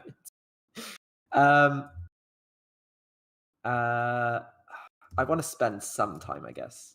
Because, the longer we leave it, Paul's just accruing loads of time as well. Do I want to brag somewhere? I feel like I should brag. Actually, wait. 1, 2, 3, 4, 5. I'm in 5 locations right now. Oh, I already used that one. That's annoying. Brag tokens. 1, 2. Only 2 brag tokens. Not enough in this row. Not enough in this column, really. 3. Oh man, this is so bad for me. Scandal cards, I don't have any. This is just not very good. I'm having a bad round. To be fair, I could... No, it's not going to work. I could move some people around, especially because I'm not going to win that. I'm going to spend... Well, the next round coming up is going to be here. Yeah, but luckily, because I have escorts here, I can move people in. So I'm just wondering if I spend 1 time, because this isn't really going to help me at all. So I'm going to spend 1 time to move down here. Remember, Dean will get 2 points if you do that. Oh yeah, crap. I'm okay I with could move here. I could move here actually. Yeah, just move there. Yeah. So it's fun. That's a good idea. Okay, yeah, I'm going to do that 1 time for that. Done. Okay. Thanks, Paul. That's all right. All right, so I'm going to move. Oops, doesn't cost me time. I'm going to move this fellow up to here using my card for no time. Do I get a time? because I've already passed. Back to you, And Russ. then I'm going to move again down here for free. Which is free. Yep. Yep. And then I'm going to do a brag before Russell does it. This one here, I've got 2 guys once, which gives me 4 points. All right. Oh wait, did I move? Back to me. I get another time. Click. And then, oh god, we're just giving Paul time, which is devastating, to be fair. Sounds pretty awesome to me. Yeah. And then I am going to move. I'm just going to move twice more, but yeah, this is. Hang on, if that goes there. No, actually, okay. I'm going to move once again for free. I'm going to pass. Yep. Paul gets another time. I get a time. I'm going to move once again for free. So my turn comes around and this happens. Yep. Yes. Okay. There we go. There we go. That's better. I get and another then time. Paul gets another time. Yeah. At this point, I'm just going to keep. Oh, there you go. Paul's going to lose some time now. Okay, that's all right. And then I'm gonna brag for one, and then I'm gonna brag on here. I think I can get ahead now because I've got 2 people with 2 locations. So I'm on 8 points for that. Yeah. 56, 64 points. There we go. And it gets me a scandal card, so it was worth it, I think. Yeah. I did these guys over here. And then it is your turn again, Dean. So you're Yep, passed. so I did that. Oh, you did that. Okay, cool. And then Paul gets another time. I get another time. And then can I do anything else? Anything else just to delay it slightly? Well, you still haven't got anyone over here to give any points. Yeah, I mean, I could spend 2. I think it's probably worth doing that at this point. Yeah, because it cost me 2. And Paul's going to get a couple of points for doing that. That's going to give me a load of points, yeah. You can either do it in 1 action for 3 time or 2 actions for 2 time. Take my time. I don't mind sharing the love The a little difference bit. is it's not going to make any difference to the time I'm going to get because I've already maxed out, but it means Dean's going to get more time if you do it over 2 actions. Well, you won't get a victory point, so I'm going to spend 1 time to do that. It is worth it for the points, I think. So I get a time. Yeah, I get a time. Oh no, I am going to get a point. Yeah. Yeah, and then it's my turn again. Yeah. So I'm going to spend another time to move it into here. Give me some points. I get a And time. then And I actually get a point now. So this is what this hasn't happened yet. But whenever it is your turn and you've passed, if you can't get a time, you get a point. Yeah. Okay. And then I'm going to pass. Right. So the round is over, and here we go. Yeah. We're going to do the movement. So if I move it, and we'll explain what happens along the way, because every location she moves through. Wait a minute. Yeah? I should have had an extra 4 points from here, because I had 2 people in this location as well, didn't I? Oh, you did? Yeah, you should. Yeah, so I should have gained 4 more points. You should have got 4 sorry. points. So for each location that she moves through, the person who is at the lead is going to get 2 points, and then we're going to give scandal cards out. So first of all, she moves to location 4, and I get 2 points. 2 points. Nobody gets a scandal card. That's right. Then she moves to location 1. Dean gets 2 points. Mm-hmm. I get a scandal card. Yep. There we go. Right. I now have 5 scandal cards in hand. She then moves to location 2. Nope, she moves to location 5. Oh, no, sorry. She goes to location 5, goes through the park. Green gets 2 points. Yes, I do. 2 points. And green gets a scandal card. Oh, you did it. Okay, sorry. All right. She stole my scandal card. Yeah. And I get a scandal card as well. Hooray! Yeah. All right, there we go. Okay, cool. Okay. Got it. Then she goes to location 2. I get 2 points. Purple. Green gets a scandal card. And I get a scandal card. However, I'm already at 5. So the option here is that I can take a time, or I can throw one of these cards away if I don't want it for a time, and then get a new card. Now, bearing in mind I'm already on 12 times, so I've definitely got this wrong. Is there one of these that I'm not actually that bothered about? So yeah, he's not gonna gain any extra time now. Yeah, this is actually really bad. So I'm going to get rid of that one. Yeah. That's unfortunate, but also slightly feel pretty happy about it because you won last game. Okay, because I'm going to get more that I'm throwing away. So now she goes here. Yep. I get 2 points, and both me and you, Russ, get a card. That's right. I'm just not going to take it at this point. Yeah. Then she goes here. Russell, you get a card. Dean, you get... Russell, you get 2 points. Dean, you get a card.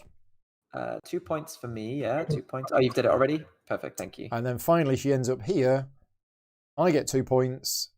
She falls over, and Dean gets a card. Dean gets a card as well. Right. And then God, I probably should have bragged there, to be honest. I should have bragged there. I'm an idiot. But they would have given you extra points and stuff. Oh, well, never mind. Then we do her scoring. Well, it's 14 points for whoever's in front, 10 points for second. But remember, she doesn't score for debutantes. Thankfully, the people there are both Donnas. 82. And I'm on 84. All right, there we go. Cleanup phase. First player moves over. Then we move this over. That moves around. Add a new time token. Add a new location token. That's going to be number 5. So she's going here. Next? She's going another little bit of a trip. 1, 2, 3, 4, 5 spaces. There we go. Yeah. Hang on. Sorry, it wasn't quite. There we go. That's better. All right, cool. All right, nice. And then yeah, we get 2 time now. 2 time. Which I throw away. So I lost about 4 time in all of that, which is bad. I lost about 2 in the first round, and that Very felt bad. awful. Yeah. All right. Okay. So my first action is to brag. I spend 1 time, and I put a brag token on here, which gets me 15 points because I have 5 scandal cards in hand. So 15 points. That puts me up to 99. So. All right. So on every if you do all the brags to their sort of best level, you should be getting about 12 to 15 points for each of them. Yeah. Well, that's what you suggest. Yeah. So if you're doing it for less than that, you're doing it to go early to get some scandals. Scandal cards in the game. Okay. How many points? We're getting 5. We're getting 5 time next round. 5 time next round. Yeah. So not loads, but it does mean, we do need to start spending some. Yeah, at this point, it's like, do I want to? I can't even do that, which is fine. I don't really want to do that, but I think that location I am. It's not really worth it at this point. I don't think. I'm gonna have a look at my cards. 1 sec. Okay, fine. That's okay. I think that one's a good one, actually. I might do one of my scandal cards. I need to look at mine again. Yeah, it's like, what do I want to do, though? That's going to score next. I think that I'm going to play one of my scandal cards. It's going to be this one. Promote a debutante to a Donna. Yep. So for 3 time instead of 5. So that's pretty good. I'm going to promote... I think I'll promote this one over here, maybe. What do I want to do? Maybe this one? Oh, actually, I'll promote this one because it gives me position. So yeah, I'm going to promote this one. So this one comes back, and it becomes a Donna, but because she is more ranked, I push her along. I push her out of the way. There we go. Done. Okay. I'm just going to spend 1 time. Move this fellow down here. Okay. Spend 4. I'm going to get a debutante here. Is that on the right space? Not quite. There. All right, let's have a look at this. Okay, so got to be careful here. At this point, we're going to get... Okay, I think that I will...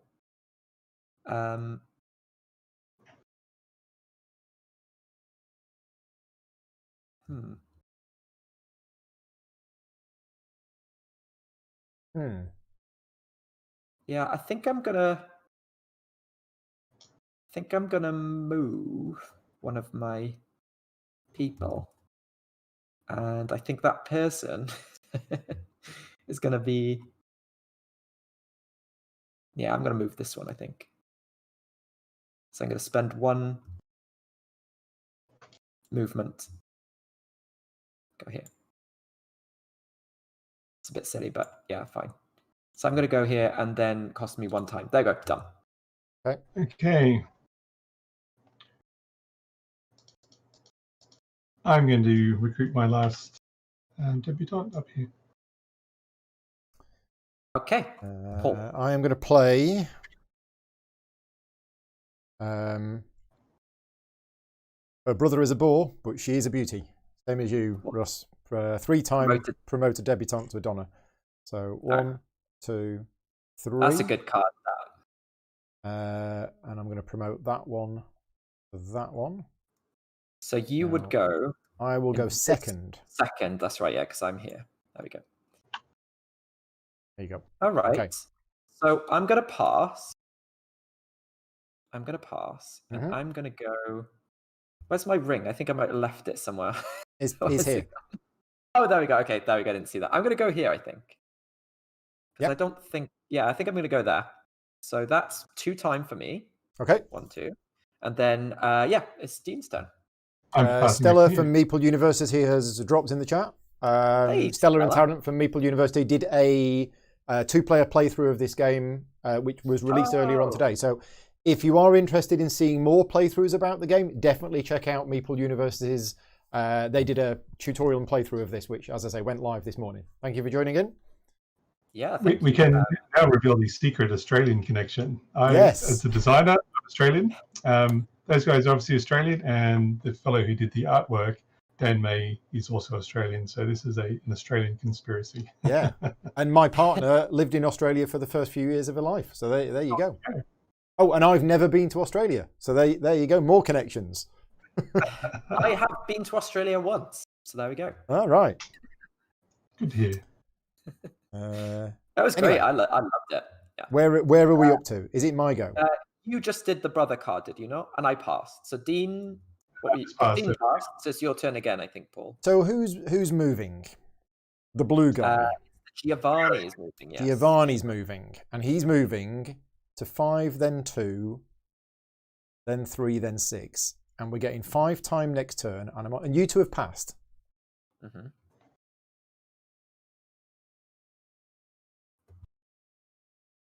I'm going to pass as well. All right, cool. Interesting. Yeah. So, in fact, my ring is still on the board from before. So noble movement. So we go down here. Oh, look who's at the head of the queue. It's Russell. So green gets 2 points, and green gets. So I get a blue scandal card, which is good. Yep. I didn't even plan for that. Then we move onwards to location 2. Looks like Paul gets a scandal. Paul gets 2 points, and I get a scandal card as well because I've got the highest brag there. I'll take so you've crossed 100 points, so you get this lovely commemorative diamond. Really nice. Damn. And then onwards, it looks like Paul gets a same again, 2 points and a scandal card, and I get another scandal card. I can't have another scandal card, so I'm just going to get a time. And then down here, looks like it's 2 points for me. Yeah. So 2 points for me. And a scandal card for Dean. Scandal card for Dean, yeah. And then we do scoring. So Q scoring for this one. It looks like who has the most control. I think it's fairly obvious. I think that's you. With your bouncer, just to make sure. Yeah, so I have 3 time, but I'm going to spend a scandal card to gain me an extra one. But I'm just going to quickly check because I gained a few and I check what they are. Yeah, remember, you can discard a scandal card at any time for one time, including right now. So Russell needs 4 time to get his 25 points. He only has 3, but he has cards in hand. So he's going to ditch one of the cards right now to get the 4 time. I will move your 25 points up while you're... Yes, please. And obviously I'm going to spend that time as well. And I will get rid of... Oh God, this is tough because they are pretty good. But it's not going to have much time, so I'll get rid of the ones that costs me a lot of time. I think this one. Yeah, this one. I'm going to get rid of that one. Probably a bad idea, but it was. Okay, there we go. So that's I spent my 4 time, gave me my 25 points. Ooh, I just managed to get ahead of you. Okay, that's pretty cool. Second place is Dean. You can spend 2 time to get 12 points. Yep, I did that already. You did that already. And then I'm Paul not does not have presence there, so he doesn't get to take any. But there we go. That's the end of that round. So move the token off. There we go. Move the board round. First player moves on to me, I guess, again now, because we're in the 7th round. And then we'll add the last tokens. I've done it already. Okay, cool. So that's it. This is not the last round. We're going into round 7 now, but all of these counters are now out. So we know all of these rings. This is it now. This is the last 3 movements for each of the nobles. Okay. All right. So 5 time each. 5. 1, 2, 3, 4, 5. And there we go. Rings come back. And round 7 begins. Okay. Yeah. It's kind of annoying. Oh, another thing we've got is we all get one extra gift. Oh yes, that's right. Yeah, I forgot about that. We get an yeah. extra gift. Got all these So what gifts. I would spend is I'm money. definitely not using the gift strategy. Although,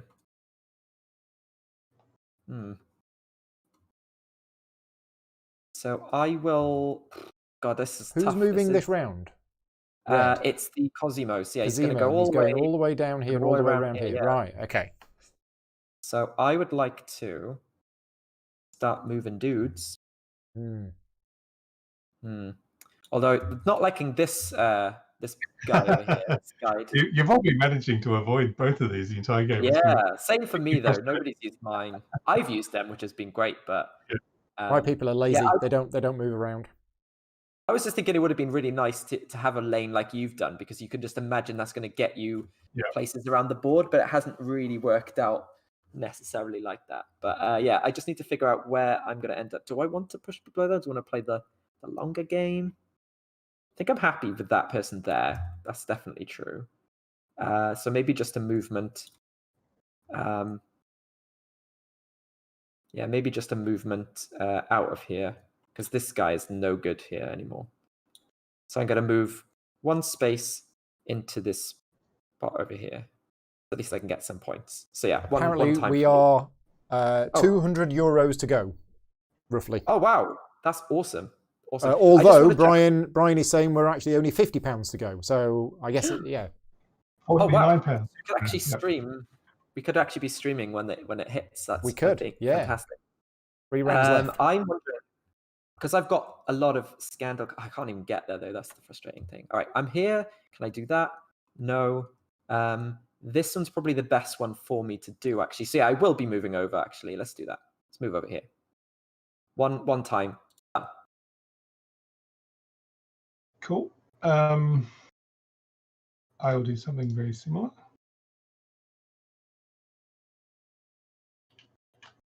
All right, Paul. Yeah, £49 remaining. It's basically one more backer, and that's it. Come on, people! If you haven't backed it already, do it now. Now's the time. I am promoting, and I am promoting this Donna into a maestro, who comes home and pushes straight to the top of the front of the queue. Wow! Oh, and then physics off the table. There we go. I'll put it back for you. Thank you. There we go. All right, got so excited, he decided to fly across the room. I'm going to brag. So you got one. So we've not seen this type of card before. This is interesting because this is 3 points for each of your family members on the row where this card is in. So that's 1, 2, 3, 4, 5. So that's 15 points. But what's interesting is because all of the other cards, it doesn't matter where they are on the board, whereas this one and this one matter where they are, which position they're in. Yeah. So I'm going to get 15 points for that. So that's going to take me up to 26. There we go. All right, cool. Okay. Whew. That was... I'm going to chuck this card for one time and then spend the rest of the time to promote this fellow to a fancy lady. Okay, so everyone moves down. Oh, there we go. All right. Okay. So, this isn't going to work. Not going to work. Rats. Who's moving? Red. Red is moving all the way around here, all the way around here. Who do we have here? We have those. What have I got in terms of that? I could do that. Oh, but then if I do that...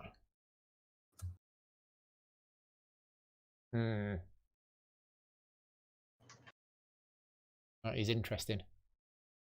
I think... Who have we got here? We have a Donna at the front, followed by 3 debutantes. I'm currently second. Yeah, I'm going to do it. I'm going to spend 5 time, and we're going to promote this debutante into a Donna. Okay, so position stays the same. Position stays the same for now. Oh, I see. Okay. All right. Fair enough. All right. Yeah. So I will attempt it. To commemorate that spectacular move, someone's bought the last copy and we funded. Hey, we have funded. Fantastic. That's congratulations. Yeah, congratulations, Dean. Congratulations, the Brain Crack Games team. I want to know if you have any direct idea of how many of that came from watching this playthrough right now. Oh, I'm sure 100%. All of it. All right. We all know the people watching are the cleverest people on the internet. I think I'll play a scandal card, actually. I think I'm playing a scandal card. Let me just check. Yeah, I'm going to play this one. Stop me if you've heard this one before. Oh, that's the one I used in the last game. Back in your area, bam, done. So right, good. Done. That is a very good card. He's so good. All right, done. I'm going to pass. Oh, yeah. Okay. All right. I knew you'd do that. Mainly because you had 0 time left. No, so. time. Same as you, Paul. That's how I knew you were going to do it. Cool. All right. So, you are going to gain 2 time, and then Paul, what are you doing? I guess you're passing. No, I'm not. I have 5 scandal cards, and I'm not really using any of them. So, I'm going to. The thing is, I've got a sneaky card that will allow me to push ahead. But if I play that, when it gets back round to Dean, he'll just move ahead again. So I will. As soon as you said not now, I'm in front. Okay, I'm definitely passing. No, that was a half bluff. Okay, so I'm going to discard a card for 1 time, and then I'm going to use that 1 time to play this card, which allows me to perform a brag anywhere on the board, regardless of location. And I'm going to brag for 20 points. Crikey. This is 5 points for every rank 2 and rank 3 person you have on the board. Yep. So, okay. So wait, that card that you just played, oh, that was 1. So you had to get rid of 1 card, that's it. I did. Yeah. I discarded a card to get the time, and then that's great. 20 points is the way to go. I think the word is that all the cool kids are saying is boom. yeah, they do say that. That is true. I read it on the internet. Is it my turn, by the way? Now? It is. Yeah. All right. So I think that's it's kind of tricky. Actually, no. This is gonna. Okay, so I'm gonna spend 1 to move this guy in here. Okay. I get a time. Paul? I pass, and I'm going to put my ring on somewhere that it's actually going to be useful. That's the hope. Well, no, because if I wanted the time instead, I'd put it somewhere where it doesn't. You don't have any people. Yeah, I don't have the choice. But no, I'm going to put it on location 1. Yeah. Okay. All right. So my turn. I'm going to spend my turn. I'm going to brag again. But I get 18 points this time. 18 points. 18 points. So I'm on 26. So 34, 44. There we go. Okay. And then you get a time. You get a position. I get a position movement. And I will, because I do have some scandal cards. I think I'm gonna hold. I think I'll just pass. You know what? I'm not gonna get loads of points, but hey, I'll just pass. It's fine. Actually, wait. Let me just check, just in case. Is there anything else I can do? Because red guy's moving through here. I'm gonna get some points from that, I guess. Not gonna get anything there. Not gonna get anything there. Not gonna get anything there. Man, maybe I should have bragged here first. But anyway, it's fine. Doesn't matter. I'm passing. It's fine. Okay. So I'm going to do this a slightly different way rather than step by step. Let's just say where it's going to move. So it's going to move to 6, then 9, then 8, then 7, then 4. So points are going to be 2 for green. 3. 3. Oh, sorry, it's 3 now, isn't it? Yeah. So 3 for green. Yeah. 6 for purple. And 3 for yellow. Okay. Did you already do that for me? Yeah, you did. Okay, cool. Right, so they're the points done. Scandal cards is 1 for Dean, 1 for me, another one for Dean, another one for me, another one for Dean, another one for Dean, and another one for Dean. My engine is finally kicking in. Yeah. Yeah. And then when it arrives here, 1 for Russ. I get one. Yeah. So I basically got 2. That was any easy? That's what I was trying to get firing off much earlier. Yeah, there you go. So that's the whole movement done. That can come off.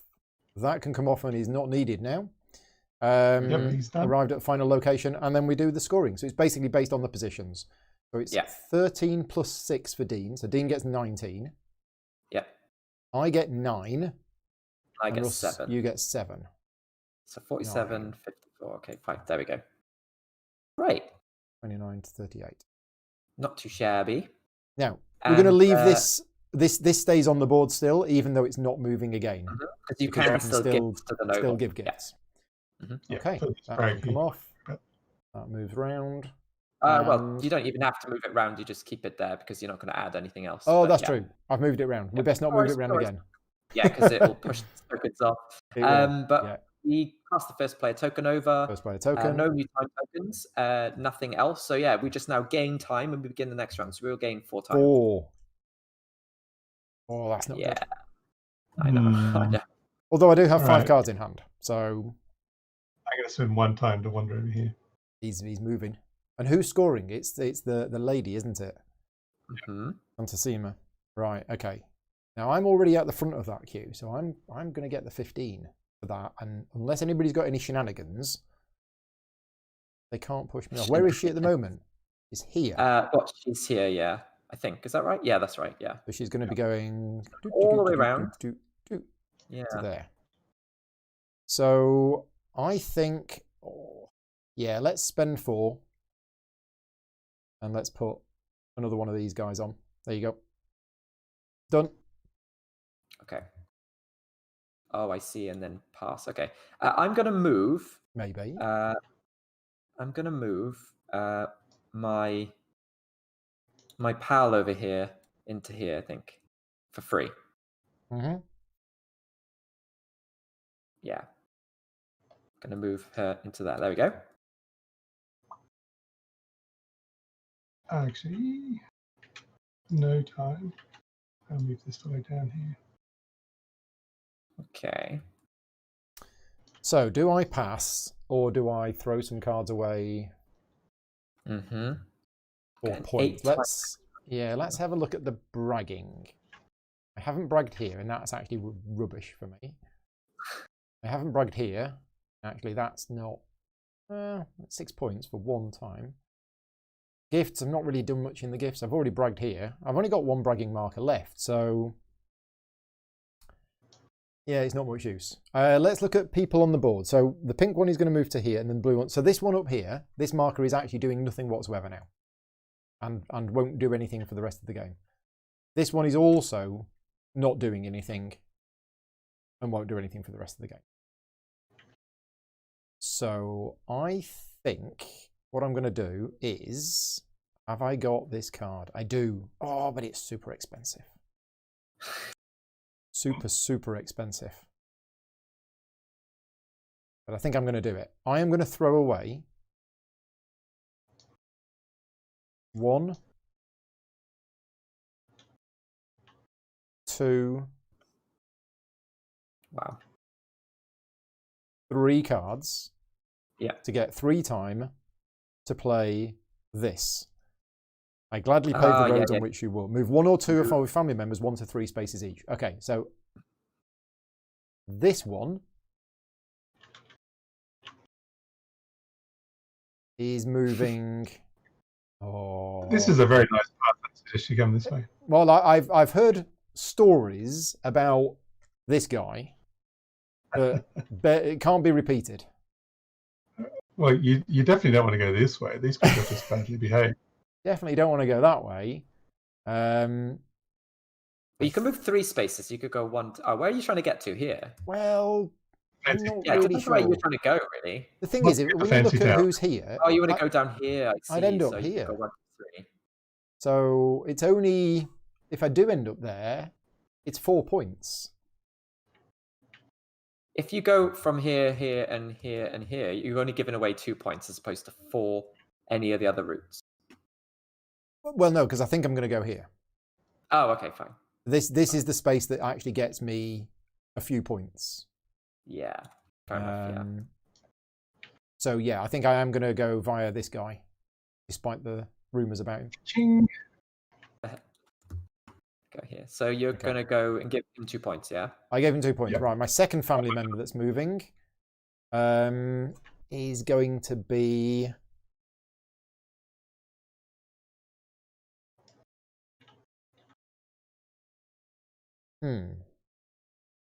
Actually, I think I might have messed. Oh yeah, no, I've messed this up. I'll tell you what. I'm gonna put that card back in my hand if that's all right. So I threw 3 cards away for 3 time, and then I used that 3 time to move 1 piece 2 spaces. Correct. Okay. Oh, okay. So I didn't play the card. I kept the card, and I just did that. So that's me done. Oh, that was tricky. Okay. Yes, because Giovanni's moving here, and this might score a lot in the last round. Yeah, but you gotta have the time for it. I don't have time, but look how much time we're getting in the last round. 8. 8, yeah, but yeah, that's true. But you need true. 5. Oh. Yeah, that's right. You need 5 to do that. So it's like You can put the card next to that spot. Yeah. Trixie. Gosh, okay. What do I want to do? What would I like to do? Oof, it's tricky now. Still want to have. There's no space left in there anymore. Place here though. Has somebody moved? Somebody must have moved. Yeah, I moved over. Oh, okay, fine. Yeah. There you go. So there we go. 2 spaces left. I just don't like Paul's hoovering up the points with the the positions. I mean, I respect it, is what I'm saying. It's just not ideal. I mean,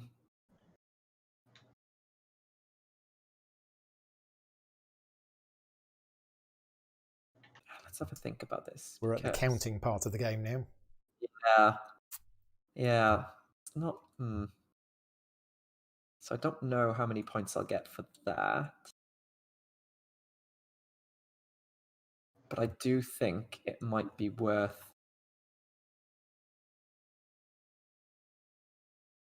Yeah, I feel like I'm going to go. Do need to do some bragging. Currently, that. And that'll give me. Okay. Yeah, I might. It's going to be. Oh, I can't go there because that's going to be in the way. Oh, man. Okay. I really need to think about this. Yeah, there's lots of things to think about here. Okay, no, don't want to do that one. Okay, I could do that. That's okay. But then again, yeah, you know what? Let's move a guy. I'm going to spend one time. I'm gonna. You know, I was gonna like this, but I can't do it. Damn it! I wanted to go into here, but there's no space. Yeah, I keep forgetting that. Damn it. Okay, that's not good. I was going to try and move in there to save some time, but the rumours are there that the Contessima is going to visit this location. We've got the bunting out. Yeah, I'm sure they had bunting in Florence. I'm sure they mentioned it. I think it might be worth it, but I'm going to move. You can pass through an area that's full if you want to end up on the other side. Yeah, but that's going to cost me 2. Oh yeah, and they would do it in 1 turn essentially, but I just. Yeah, you know what? But then if I go there, I could brag. Yeah, okay, so we're going to try this. I'm going to move 1 space. I'm going to move this guy down here. Yep. There we go. 1 time, 1 space. Yeah. I can confirm that is a good thing to do. You have been followed. Paul, over to you. I pass. Nice. Okay, fair enough. I'm going to brag. I've lost my ring. Where's my ring gone? Probably still on the board somewhere. There we go. Yeah. Did I leave it on the board? I did leave it on the board. Right. So where do I want to put it? Where am I worried about losing? 12 points. I think I'm worried about losing here, so I'm just going to put it on there. There you go. Oh, I should have lost time from that as well. Sorry. So there we go. Yep, I'm going to do exactly the same thing. Brag for 15 points. So I've got 5 cards. Mm-hmm. All right. Are those nice 100-point counters? Mm-hmm. And then Paul, it is, where did you pass? Over here. So now you can push ahead, which you're probably going to do. Yeah, there you go. Oh, yeah. So how does this work? Do I push one space ahead? Yeah, push one space ahead. Your furthest back piece swaps with the piece in front of it, basically. I was doing it to protect this one. I'd forgotten that I could actually push almost to the front. Mm-hmm. Right. Okay, even better. So that was my turn again, and I'm going to move again, I think. Yeah, I'm going to move again. Yeah, done.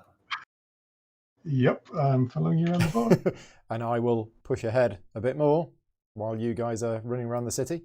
Yeah, and then I'm going to brag again for my last token, and that's going to score me 3, 6, 9, 12 points. 12 points, nice.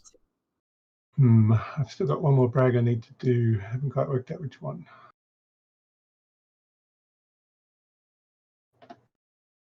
Okay. There we go. I wonder if anyone's thinking, like, commenting on how my strategy is, because I think I've already got more points than I scored in the last one. Yes. No, did I? I think I get close to it. Yeah. No, you're certainly doing very well on points.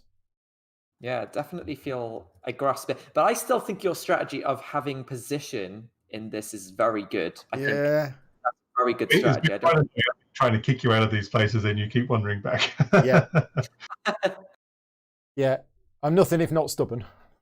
It's one of those things you're like, damn you! It's like, because it's just there, and it's like, oh, do I want to really spend time and energy just to kick you out, just to potentially gain 3 points? Yeah. But I was going to get 12 points just by being in the front. Mm-hmm. But of course, now that he's passed, this is where the shenanigans begins. So you haven't passed, Russell, have you? No, not yet. Did you brag yet? Did you say you were bragging, or? No. Yep, and you did. It's my turn. Yeah, because my last thing was to brag here. So if you haven't done anything after that, then. Yep. So I just have to do some quick maths.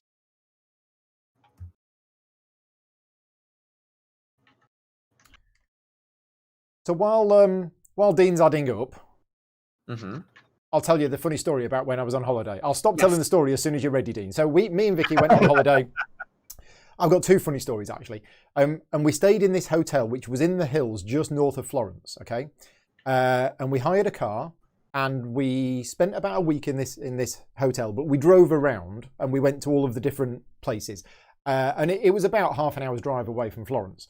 So twice while we were there, we went into Florence. Now, driving into Florence, if you've ever been, was the worst driving experience of my life. It wasn't just the fact that it was a foreign country, wrong side of the road. Mm-hmm. When we went to Florence, we got into Florence and we managed to find somewhere to park. That was okay. But getting out of Florence, we got stuck in this chaotic roundabout one-way system for about 3/4 of an hour. And at one point, I turned off onto a side road and I stopped the car and I got out and I went, that's it. We're stuck. I wasn't joking. I'd actually given up all hope that we were ever going to be able to find a way out of this city, because every route we went, we ended up in a one-way system that got us back in. So yeah, that was quite funny. When we eventually, a few hours later, got back to the hotel, we saw on the reception that the hotel offer a free shuttle service every 30 minutes to Florence. And we were like... So, yeah. God, that's frustrating. Anyway. So you gained 12 points there. Did you just... Yep. Oh, actually, no, I only gave myself 9. Oops, that's why I did all that kerfuffle. So what did we miss? Florence is great. It's an absolutely beautiful historic medieval town. It's amazing. Only there wasn't all those tourists there, but then you kind of realize, well, I'm actually one of those tourists. Yes, yeah. No, Florence is a beautiful city. We went to Florence, Rouen, Pisa. We went to a few of them, but Florence was amazing. I definitely go back. I'm particularly impressed by this building here, the Duomo. Yeah. This was the first dome built in the Renaissance. So up to this point, the only big dome in the world was the Pantheon in Rome, which was built 300 AD. Nothing had been built in like 1,000 years. And they built the base of it, and then they went, a dome goes here, and then they're like, how do we do that? I'm like, don't know. Right. Figure it out. And one guy actually went, I think I know how to do it, and away he went. So you have this beautiful octagonal church. So Dean, you just scored 12 points, didn't you? Because you have 4 people in there, right? Yeah. Right. Okay. And then it's me. Paul gets time now because I've pushed ahead again. And I get to push ahead again as well now. Look, so I'm going to go ahead of here on here. Right. I'm just sitting around creating history for everyone. Right. So she's about to score. I've got a card which will let me to get into second place, but then Paul will just immediately trump me. And Braincrack Games have said in the chat, you are more than welcome to use that quote on the Kickstarter page. Florence is a lovely city, but there's too many one-way systems. Yep, feel free. I'm more than happy if you want to put that on there. It really has how close the thematic element of the game was, you know, with the one-way system. Yeah. All right.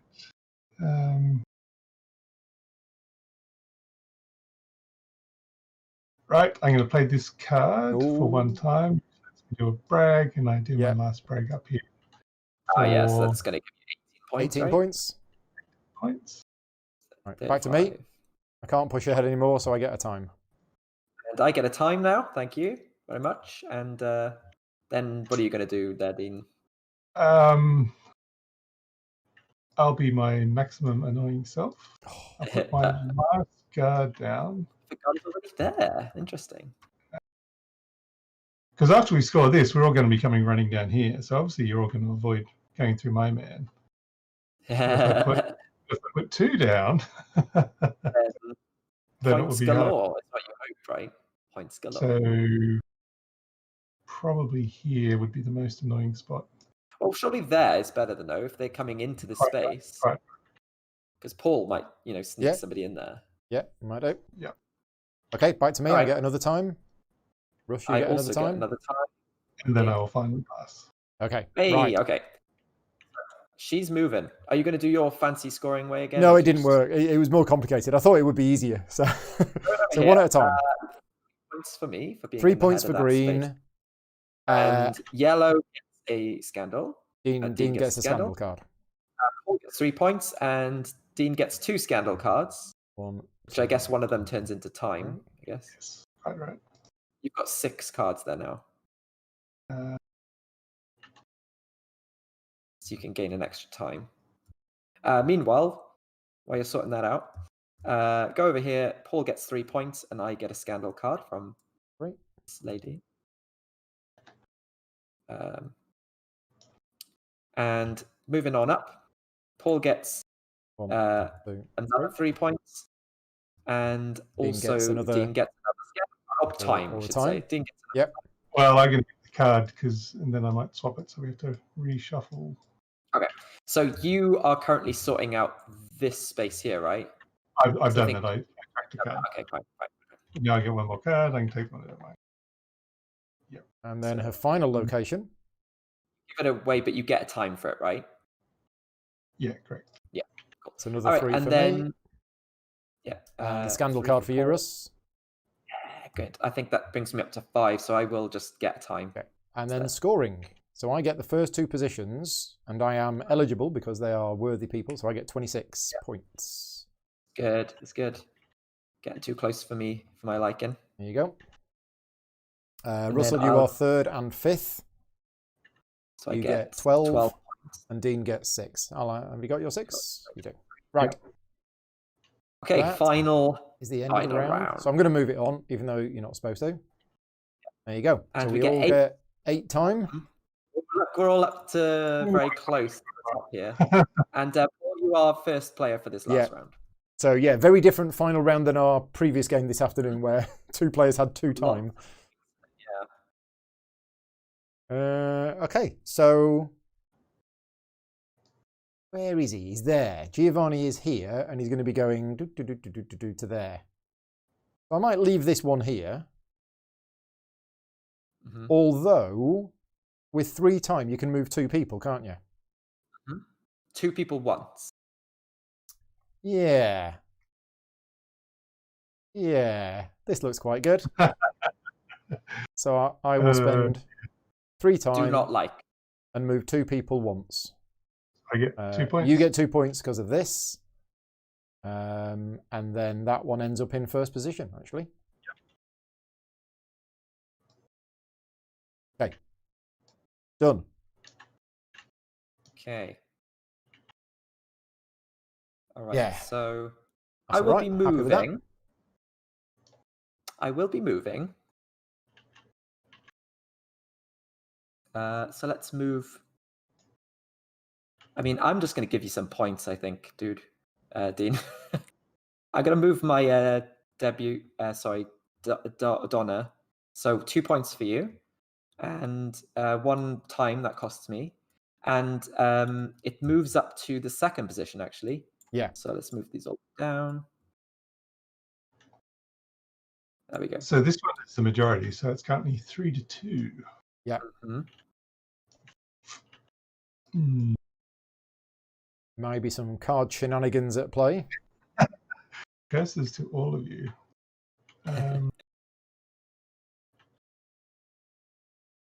Well, that's kind of locked now, isn't it? Mm. Yeah, well, I mean, yeah, there's no space, so you can't move in there. You did get some points, though. I did throw you some points. Oh, all right, so he's just moving to there, so there's not even much going on.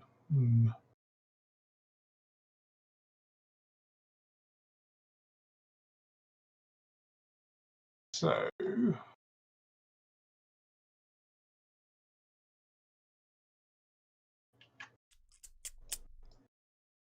I'll just play this card. Oh, no, I won't. I will spend. Yes, I will. That cost me 2 time. Basically, just moves this fellow over here. Oh, you can just move him anywhere. That's pretty good. Yeah. Ah, yeah, true. What am I talking about? Blip. Okay. Oh, no, that would have cost 1 extra time. But I get a time back because I pass through my guard. Mm. Well, I've spent 4 time, and I'm going to put a piece on here. Okay. I'm going to spend my card.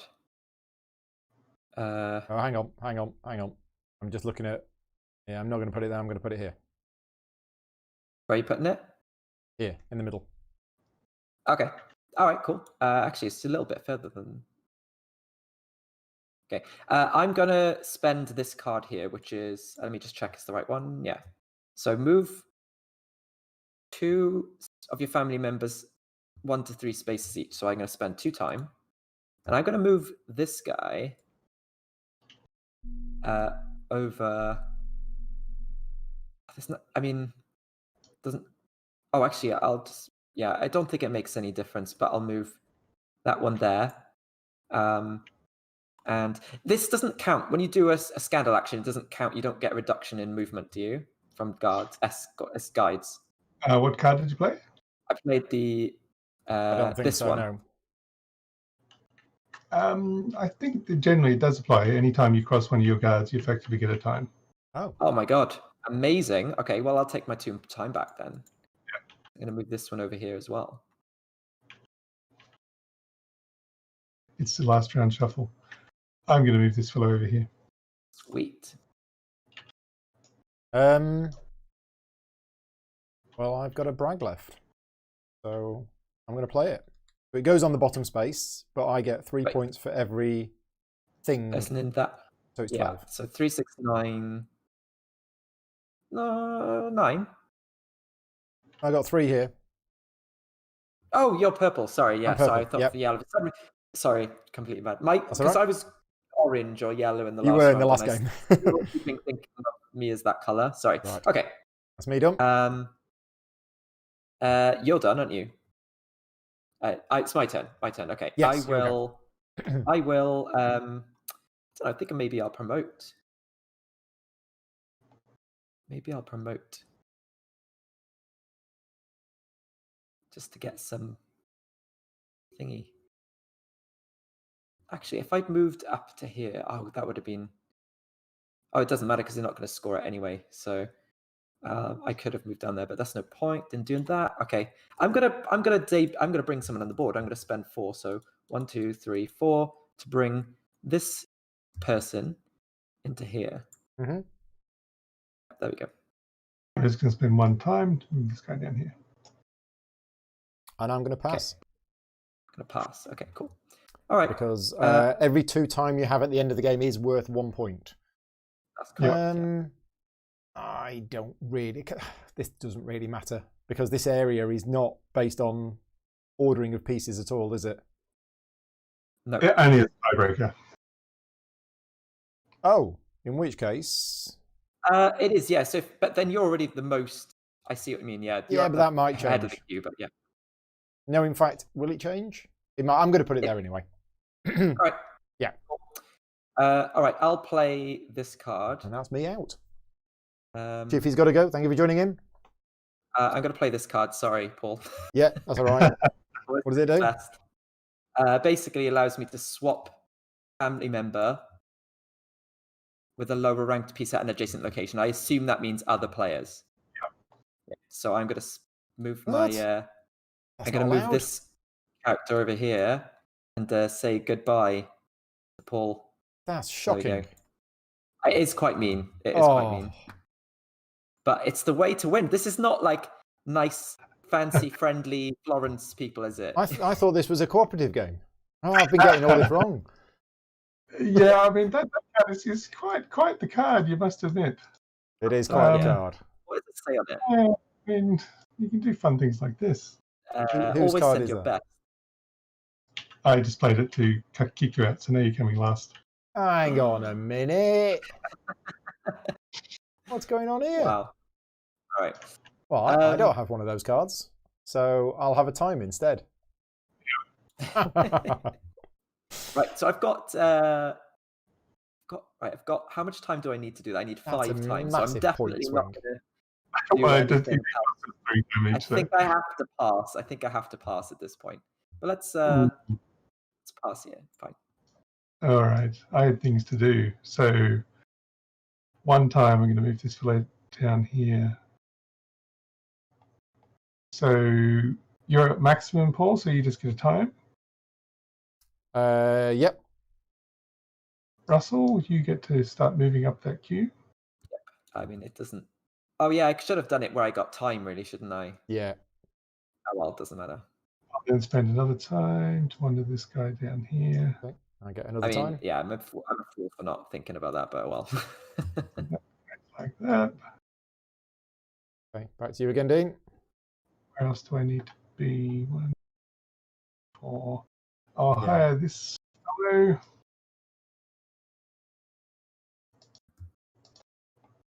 Oops. I mean, there's probably only going to be like 2 points difference, really. But yeah, but it might be enough. I don't think so. Could but be. We'll see. We'll see. Well, I think because yeah, we'll see. We'll see. It's all about the scheme cards, isn't it? All right. So Brian's already worked out what scheme cards we've all got. I don't know. You certainly won't be able to tell based on looking at what I've got on the board. Right. Okay, so is that it? Are we done? Can't quite get another person on, which is annoying. I think we're done. Yeah. Yeah. Okay. All right. Cool. Right. All right. So moves down here. 1 scandal or time for Dean. And 1 I get 3 scandal points. or scandal for Paul as well. Oh, and a scandal. That's blue. Not that it matters. Yeah. And then over here. 3 more points over for me. here. Yeah, 3 more points for Paul. Yep. Scary. All right, and then Scandal goes to Dean. Dean, Yep. and then we we go do scoring. So, Green, you have control of the area. You may spend 5 time for 30 points. Yeah. Get rid of those 2 cards and the money time that I've got. and I get 30 points. 30 points. Dean, you can spend 3 time for 15. 113, 113, 123. And I spend 1 time for 8. Yeah. Oh, Okay. All right. Is that it? Is that it? We done? Yeah. For that. So now, final scoring. Reveal your schemes. Yep. Mine was not very friendly. And I've got 10.5. 7. Oh, okay. This could work. This could be all right then. I get 28. Mine only had 4 because annoyingly this location was not one of the ones. So I did manage to get 4 people in it though, so I do still score 10 points, I think. Okay. Yeah, 10 points. So 10 points for me. So that's 23 to 30. Oh god. Oh god. How close it was. Okay. And I've got 9 time. Oh. 10. No. 11. 12. Oh god. So I get 6 points. Can I play this anytime? Can I get rid of this now? Okay, it doesn't matter, but I'm gutted. If it literally came down to this, I'd be devastated because I was thinking about asking to change that, but I thought, oh no, it's fine. So if you change that, it would be 2 more time. It would be 1 more point. Yeah, so 1 more. So literally, if you hadn't made that mistake, that would be the final score. No, because I would have had. Yeah, it's 2 more times. So you'd have had 5 instead of 3. Oh, so you still would have won. You still would have won by a point. God. Oh God! Look at that. So put it there, unless you already added the point on. Have you added your point on for your 3 time? No. So that's what it is. That's what it actually is. So if you hadn't made that mistake, it would be there.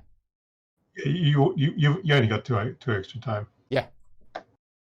Wow. Yes, I see. Okay, cool. And I didn't think I was going to do that. Annoyingly, again, only one location of the last 3 on the board was one where I actually scored points for it, which is very frustrating. But yeah, I guess. But then I guess you had that as well. Same for me as well. 2 locations. Yeah. No, you had 2 locations. One of my locations was in the final space, so I had to bank on putting pieces in here, and then obviously that could have got me way more points if it had been in that final location, which is frustrating. But hey, well-deserved victory. But at least it was close. In fact, none of us had the final location on our scheme card. I had exactly the same scheme card as last time as well. Right. Yeah. So Dean, your scheme card was for the corners. Yeah. That's probably the worst one. These ones are much easier to do. Right. Well, you had no locations on yours. None of the final locations. Wow. None of the final. None of them. So all of yours, you had to basically get points, but then score nothing, very little for this. And I had a sort of dilemma in that I had to basically put all my eggs in here, and then had nothing to help me score for these, and so I had to. Anyway, we are done. So yeah, thank you for you two for the game. Thank you to everybody for watching. There is a few things I want to say just before we wrap things up. Euro games are known for having very little theme, and in a lot of them, very little player interaction. Okay? Now this game, I mean, I don't mind playing games that have no theme. In this game, I think the theme does actually come across. And Russ, this is something you were saying this afternoon. With the theme of the game, with the 3 different tiers of people and the way that they move around in the queue and the way that they push ahead and the fact that the nobles have different personalities in the way that the points are given, that seems to fit, and that's quite nice. But the player interaction in this game is one of the highest that I've seen for a Euro game. Yeah. And I'm not saying that's a bad thing. I'm saying it's a good thing because Euro games and player interaction tend not to mix too well. And it's hard to get right. Now, Dean, you've been working on this game for how long? Well, I showed it to Lewis of Braincrack, I think September 2019. So probably. Oh, wow. Maybe. But prior to that, you've been working on the game yourself before that? Definitely. So my question is, the amount of player interaction that you've got in this game now, has it always been like that, or have you added some more or removed some since when you first had the idea? Well, one of the first design ideas I had was, how do you make an area control game that doesn't become static and boring? Right. And that sort of led to the idea that every area on the board is useful every single round, but for completely different reasons, for completely different people. So it's all about running around the board, trying to get to the best position at the best time, which is where the player interaction comes in. So obviously, if you're looking at this one, then you go there because they're going to score, or you go there to give them a gift, or you go here to give them a brag. So every part of the board is always interesting for different reasons. And the interaction I quite like, but it doesn't feel brutal. It always feels like incidental, like these people are politely lining up. So it's not like a take-that game where people are coming and punching you in the face. It's kind of like, oh, I'm fancy, so obviously when I walk over here, I'm going to be ahead of you. Thank you very much. Just move back. And timing when to do that doesn't feel aggressive. It just feels smart when you manage to do that at the right time. Yeah. And there are ways of looking well in advance. So obviously, if the blue one's about to score, then you know the red one's going to be next, and then the pink one. So if you go, well, I've obviously lost that one, so let's start concentrating on these ones. Yeah. So your interaction is very subtle in terms of what happens this round, but you can find that people start running over here for the next round or the turn after. So it's quite interesting the way people plan, how far in advance they plan, and what the strategies actually are. Yeah. And what we were saying off camera just before we started is that there are very few games out there that use the mechanism of once you've passed, if it gets round to you again, you get some kind of bonus. And in this game, I think that's done really well. The passing early, you get the 2-time, but then what it does is it throws an absolute spanner into the works with the other players, because every time they take a turn, you're getting a bonus out of it. And it really seems to... It's quite delicious when you're like, I could do one more action, but if I pass now, I'm going to get 2-time, and then that'll make the other people think about what they're going to do. Exactly. So it worked quite well if you're spending like a drunken sailor and everyone else has passed, then you're having a great time because you've got full reign of the board and you can engineer quite clever board positions. But the other side of things is that the people who've passed are just getting all that time. And next turn, when that comes around, you're gonna cop it. Yeah. Now, in terms of the variability of this game, I've only played this game twice, but I can tell you right now that these time tokens that come out here that go on the board, that changes the game massively. So, I mean, in our game, obviously in round 1, you start off with 12 time. And then what did we have? Did we have something like, was it 2? We had a 2 in the third round, I think. We had a 2 in the third round or something like that. But in the game that we played this afternoon, it was 12 time in the first round, then it was 8, then it was like 6 or something like that. Yeah. And at the end of the game, the 2s and the 3s came out. And it's the 2 and 3 in the last 2 rounds. Yeah. It made the last short and sharp. Yeah. The other thing which really is really very variable is how far the nobles are actually moving. Yeah, the location tokens.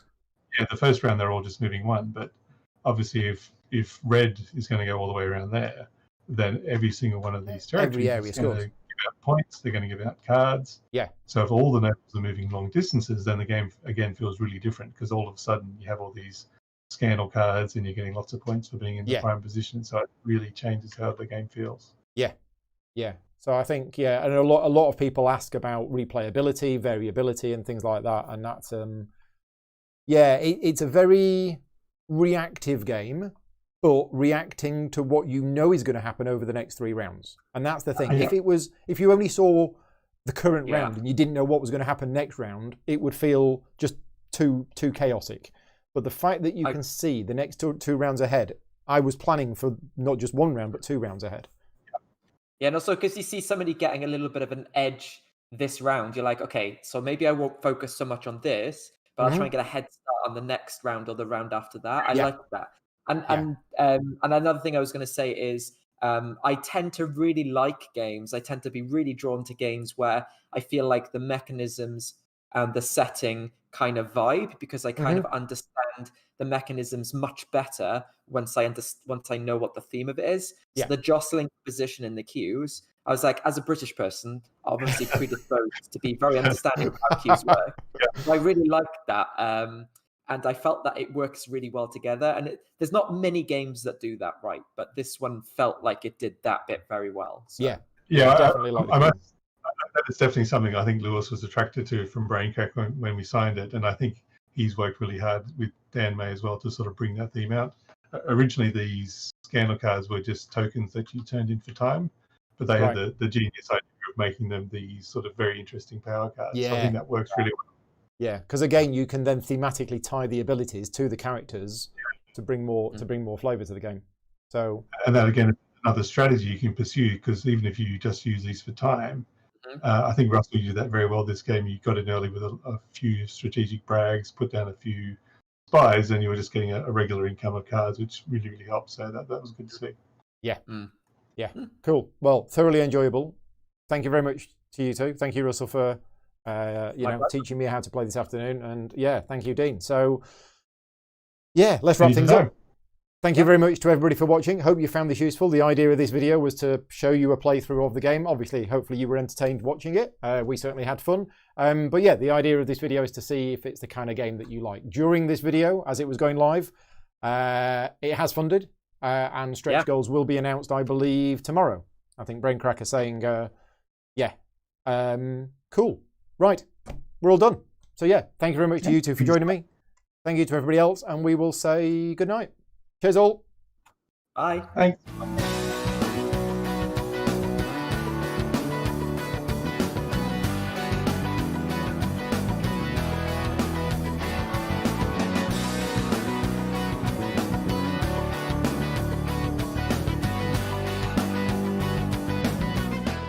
Gaming Rules is proudly sponsored by Game Toppers, upgrading your gaming experience. Visit GameToppersLLC.com.